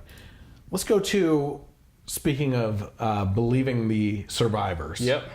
Let's see what Hillary Clinton had to say a couple decades ago. Somebody's willing to pay you $130,000 or $170,000 to say something, and you get your 15 minutes of fame, and you get your picture on the front page of every newspaper, and you're some failed cabaret singer who doesn't even have much of a resume to fall back on, and what's there she's lied about. You know, that's the daughter of Willie Horton. As far as I'm concerned, it's the same kind of attempt to keep the real issues of this country out of the mainstream debate. So there you have Hillary Clinton talking about her husband's accuser, or one of the accusers, right? Bill Clinton has no less than 5 accusers, and I think it's much higher than that, to be honest with you. Where's the left on this, right? Now, maybe this is older in media-wise, right? This all happened after what allegedly happened with Brett Kavanaugh. It's just the reporting time on it, right? she's saying that this is all political motivation, all for the money and everything else. She doesn't believe the survivor in this case, right?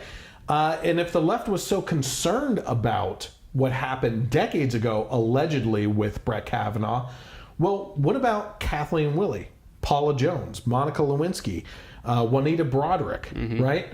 Jennifer Flowers. Okay, there's 5 right off the top of my head. Okay, those are from decades ago. Are they calling for an investigation back into what happened decades ago for that? If we're supposed to believe all survivors, because certainly they didn't call for that when Bill Clinton was in office, right? Okay, let's keep on going here. We're kind of running out of Juanita time. Broderick's been busy on Twitter too. She's been hitting back at all this hypocrisy. Absolutely. This one you're going to find fascinating if you've never heard of this. It's a documentary called Picking Cotton. Okay, we're talking about the brain playing tricks on you. Okay. This is something that could have happened with Dr. Ford. I don't know. I don't have evidence either way, but we're going to go over some cases now of false accusations and something like this, which is really interesting. In 1984, I was a 22-year-old college student. One night, someone broke into my apartment, put a knife in my throat, and he raped me. During the ordeal, I studied every single detail on his face because I was confident, should I be allowed to see the next day, that I was going to make sure he was put in prison and he was going to rot. I went down to the police station. I did a composite drawing. Several days later, I did a physical lineup, and I identified my attacker, and I knew who he was. I was confident I had picked the right guy, and he was going to go to jail. And if there was a death penalty, I would be there to pull the plug. We went to court. I stood on the witness stand, and I put my hand on the Bible, and I swore that I would tell the truth, and I did. And Ronald Cotton was sentenced to prison for life, and it was the happiest day of my life. Ronald Cotton was never going to get out. He was never going to hurt another woman, and he served until 1995 when DNA became available, and I was asked to take a blood test. The DNA test came back, and the detective and the district attorney told me, Ronald Cotton didn't rape you. It was Bobby Poole, the man I had never seen before in my life, the man who was inches from my face with a knife to my throat. Ronald Cotton was released after 11 years. He and I are the same age. During those 11 years, I had gone on.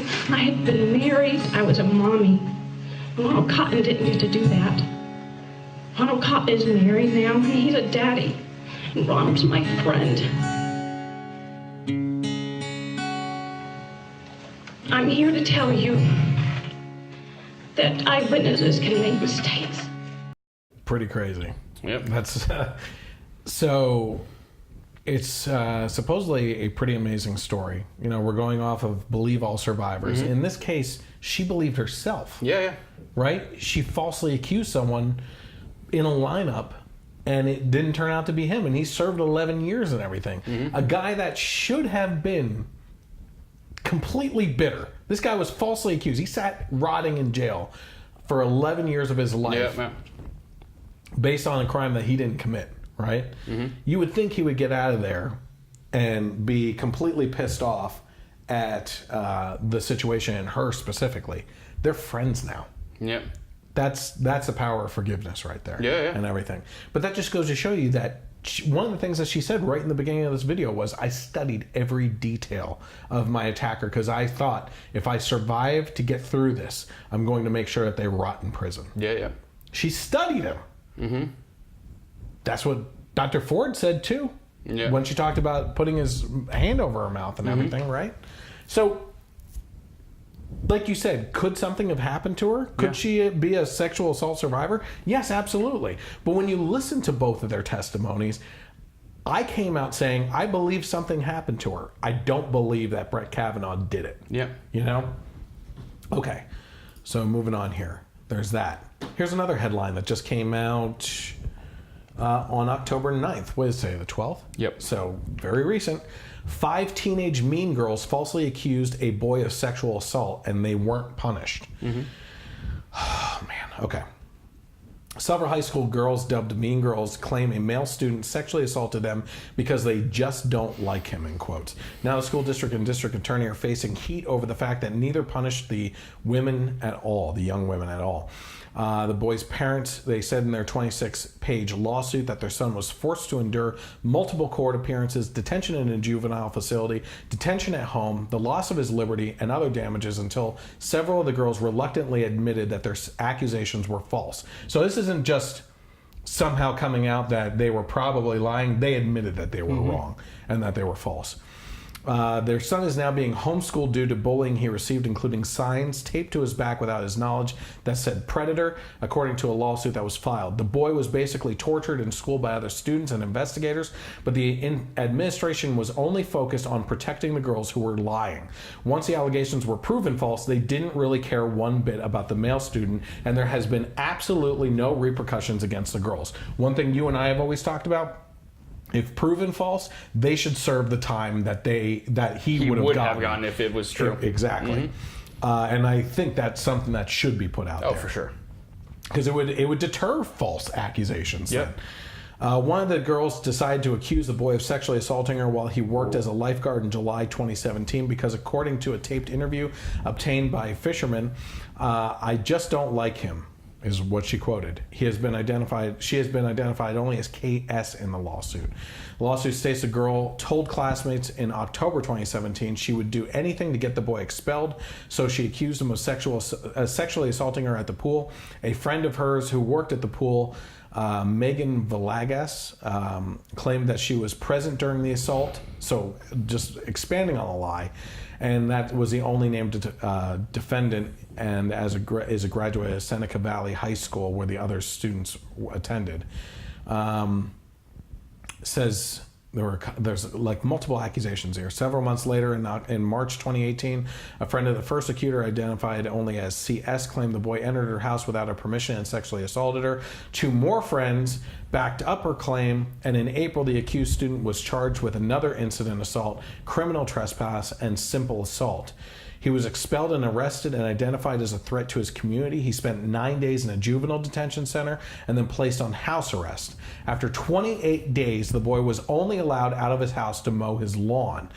In May, 3 of the girls admitted that they lied, but it took until August 30th for Butler County District Attorney Richard Goldinger to dismiss the second accusation, and until September 10th to close the charges related to the first accusation. This is ridiculous. This kid's going through this all this time, right? So let's see here. Okay. It says the accused student has had psychological trauma because of all this. He has had to see a psychologist to deal with the physical symptoms, which are the direct result of being accused of something when he did not do anything wrong. Okay, so do we believe all survivors? Let's keep on going. Here's another one. Hate crime hoax. Ohio University student charged after claiming she received death threats. Sent them to herself. She sent the death threats to herself. That's the headline. I don't even need to go any further than that. How about this one? This is according to the Blaze. All charges dropped against 4 dentists in completely fabricated gang rape case. Apparently they just want to make up gang rape case things now. It says 4 California dentists have been exonerated after prosecutors dropped all charges against them over an alleged sexual assault last summer in Las Vegas. In late July, a woman reported to security at the Wynn Las Vegas casino that she had been raped by the men after being lured to their hotel room to continue drinking after meeting one of them at a nightclub. The accuser told authorities that multiple men then entered the room taking turns raping her, but that she was too intoxicated and overwhelmed because of how many people were attacking her, and she could not fight back. You know what she should have had? A gun, if it was true. Yeah. According to the police report, evidence from a hospital examination indicated that the victim had been raped. Okay.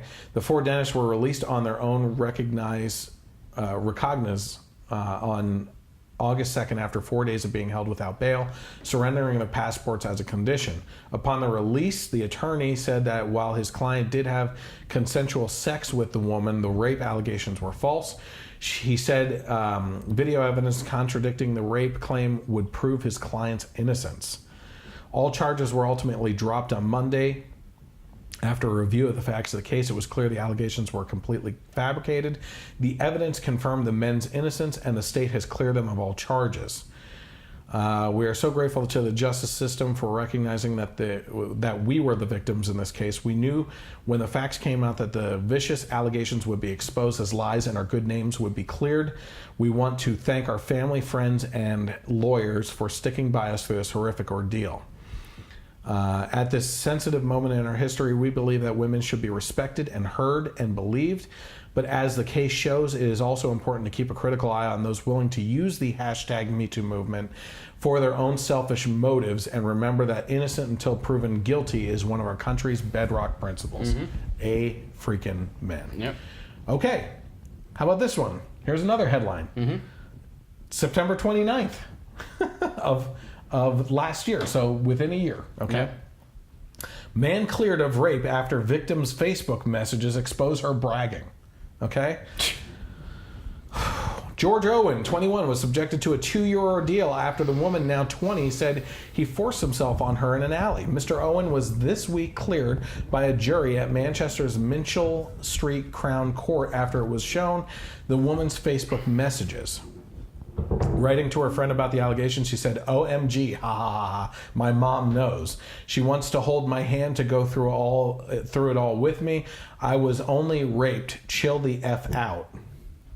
Going to ring police tomorrow. My mom wants to come, so I'm going to do it while she's on holiday. It's going to be so fun." So this is obviously overseas. Yeah. On holiday. After a week-long trial, the jury took just over 2 hours to unanimously clear the ex-public schoolboy, a keen golfer, to cheers from the public gallery. Okay, another one falsely accused. I'm seeing a trend here that I got this one too. can happen. Yeah. You know. Well, you have it up. I'll take a break. So another one from October 1st, so just a couple of days ago. Woman who lied about being raped by college football players sentenced to prison. Bridgeport, Connecticut, New York woman who falsely accused 2 Sacred Heart University football players of raping her during a college party in 2016 has been sentenced to prison. She was 20-year-old Nikki Ovino appeared to roll her eyes as one of her victims told the court about how her lies had caused severe negative repercussions on his life. He said, "I went from being a college student to sitting at home being expelled with no way to clear my name." Mark St. Hilaire explained, while Urvino sat smirking in the courtroom. "I just hope she knows what she has done to me. My life will never be the same. I did nothing wrong, but everything has been altered because of this." So one thing that kind of caught my eye at the beginning too, at the end here. Let me see. She admitted that she made up the allegation of sexual assault because it was the first thing that came to mind, and she didn't want to lose another male student as a friend or potential boyfriend. She later pleaded guilty. Many true victims of sexual assault are often disbelieved, but that is because of cases like this and the impact they have on public perceptions. Miss Urvino's actions are a disservice to those true victims, in addition to the 2 young men whose lives were greatly affected, and that was not something that could have been ignored. So she's actually going to prison for this. Good. Yeah. And that's totally true. You know. Yeah. It's a sad disservice to the people that are actual victims. Yeah. You want something even crazier? No, here we go. How about this one? This is a video of a woman who accused her husband of beating her. Okay, so not rape, but beating her. Okay. Now, this video doesn't have any audio, so I'm going to commentate as the video is playing on what is happening here. She has locked herself in the room and is beating herself over all this and yelling at him. Either maybe he's in the house, maybe he's outside the house or something, but she's making it look like maybe so that the neighbors hear screaming and stuff like that, but she's giving herself bruises to basically charge this guy with beating her. How brilliant of him to set up a camera in the corner of the room. Heck yeah. You know, you would think that again, maybe God put it on his heart to set up that camera in that room, because my word, how crazy is that? Yeah. Right. How about this? The Duke lacrosse players. Oh, of course. Yeah. That were falsely accused of raping that stripper. Came out it wasn't true. Al Sharpton still defends her that it was true. She's come out and said it wasn't true. Didn't it come out as not true that female student that carried the mattress on her back all over the campus wasn't raped either? Oh, I think so, yeah. How about I talked about Ellison Tillett? Keith Ellison? No. But yeah, you're right there too. Was there left on that? There's tons of cases right now going on false accusations left and right, and the left wants you to be shamed into submission if you disagree. If you support Brett Kavanaugh, they want you to feel shame that how dare you even question a survivor, right? Yeah. And I find that really interesting because I'm going to go to another post that one of my friends put up, because I think that what we're talking about all the time is that we need to have a conversation, right? Yep. That we need to bridge these things with each other, and that we need to have these open conversations and everything. But all I keep on seeing is conversation enders. Yeah. Right? It's these people that say things in a certain way to to make it so that you can't respond or you're an a-hole. Yep. Right? Here's what one person said. She asked a bunch of people on Facebook. Never mind. I'm not even going to do this one. Let's do this one up here. In the Bible, Thomas says he will not believe what Jesus has survived unless he can stick his hand into the wounds. But this is not a reasonable thing to ask of someone who is not God, to stick your hand into their wound. I am tired of watching people become wounds. Half the internet is a wound. Have you stuck your hand in it enough? Do you believe yet? The #MeToo movement lurches forward over a path of scars. The change is so slow and the sacrifice it demands so great. Okay? So how dare you question, right? This is it. Okay, here's another one. She posts a video of this guy. I didn't even watch it, but it defeats the purpose because remember what I said about raising walls and you don't hear anything anyway? Yep. I didn't watch a video because of what she said on it. I said, this guy gets it. Men, we need your voices. We need you to talk to your brothers and friends. I read one post that similarly said something like, every time you question an accuser's credibility or ask why it took them so long to report, a woman that you know and love silently decides they can't trust you. Unfortunately, I have a number of people on my friends list that fit into this category, and it's too bad for them because I'm awesome. Did you respond at all? No. She's not worth responding to. Okay. Must not be that awesome. She was a really cool person, I thought. And, here's the thing. This happens to also be the person who's really good friends with another, I would say at this point, they're both acquaintances from high school, right? And this other girl, this other woman, was Southern broad. Yeah. Was out in Hollywood. Yeah. It was either Hollywood or LA or something like that. Talking to what? I'm just admiring it. I think it's really cool. Was out in LA preaching the gospel to porn stars. And getting them out of the industry. And I thought, holy crap, that's amazing, Yep. And I thought, this woman really gets it. Yeah. She follows the word of the Bible. But everything that she and this one post now is, I heard someone recently say, you can't be a Christian and vote Democrat today or liberal, right? And truly support their platform, because everything that they stand for is against the Bible. Yeah. It just is. And I said to my friend, we had this conversation on the phone, and I said, I don't feel that that's necessarily true. I think that there's some undertones to that are true. Like, I believe that you can be a very Christian person and believe in God and follow his word and everything and be politically ignorant. Not know what's going on, what you stand for, and just know that the society pushes you towards liberalism to vote that way, right? But it can't be the opposite. You can't be politically aware and be a Christian if you're voting on the left. You just can't. You know? And you're fooling yourself and you're lying to yourself if you believe the lies of racism, sexism, and everything else that the left continually throws at the Republican side when you actually look through history and see who voted for what. You know? So all that to kind of go along the lines and say, after all these false accusations that we went over, proving that this does happen. The left obviously wanted Brett Kavanaugh to be kind of shamed on the Supreme Court, right? That he wouldn't get a warm reception. Reception, yeah. This is according to Unbiased America. The headline says, Brett Kavanaugh's warm acceptance by the Supreme Court today, including by the liberal justices, has Democrats sorely disappointed. So it goes on to describe how all of them kind of welcomed him onto the Supreme Court and everything. They even had a picture of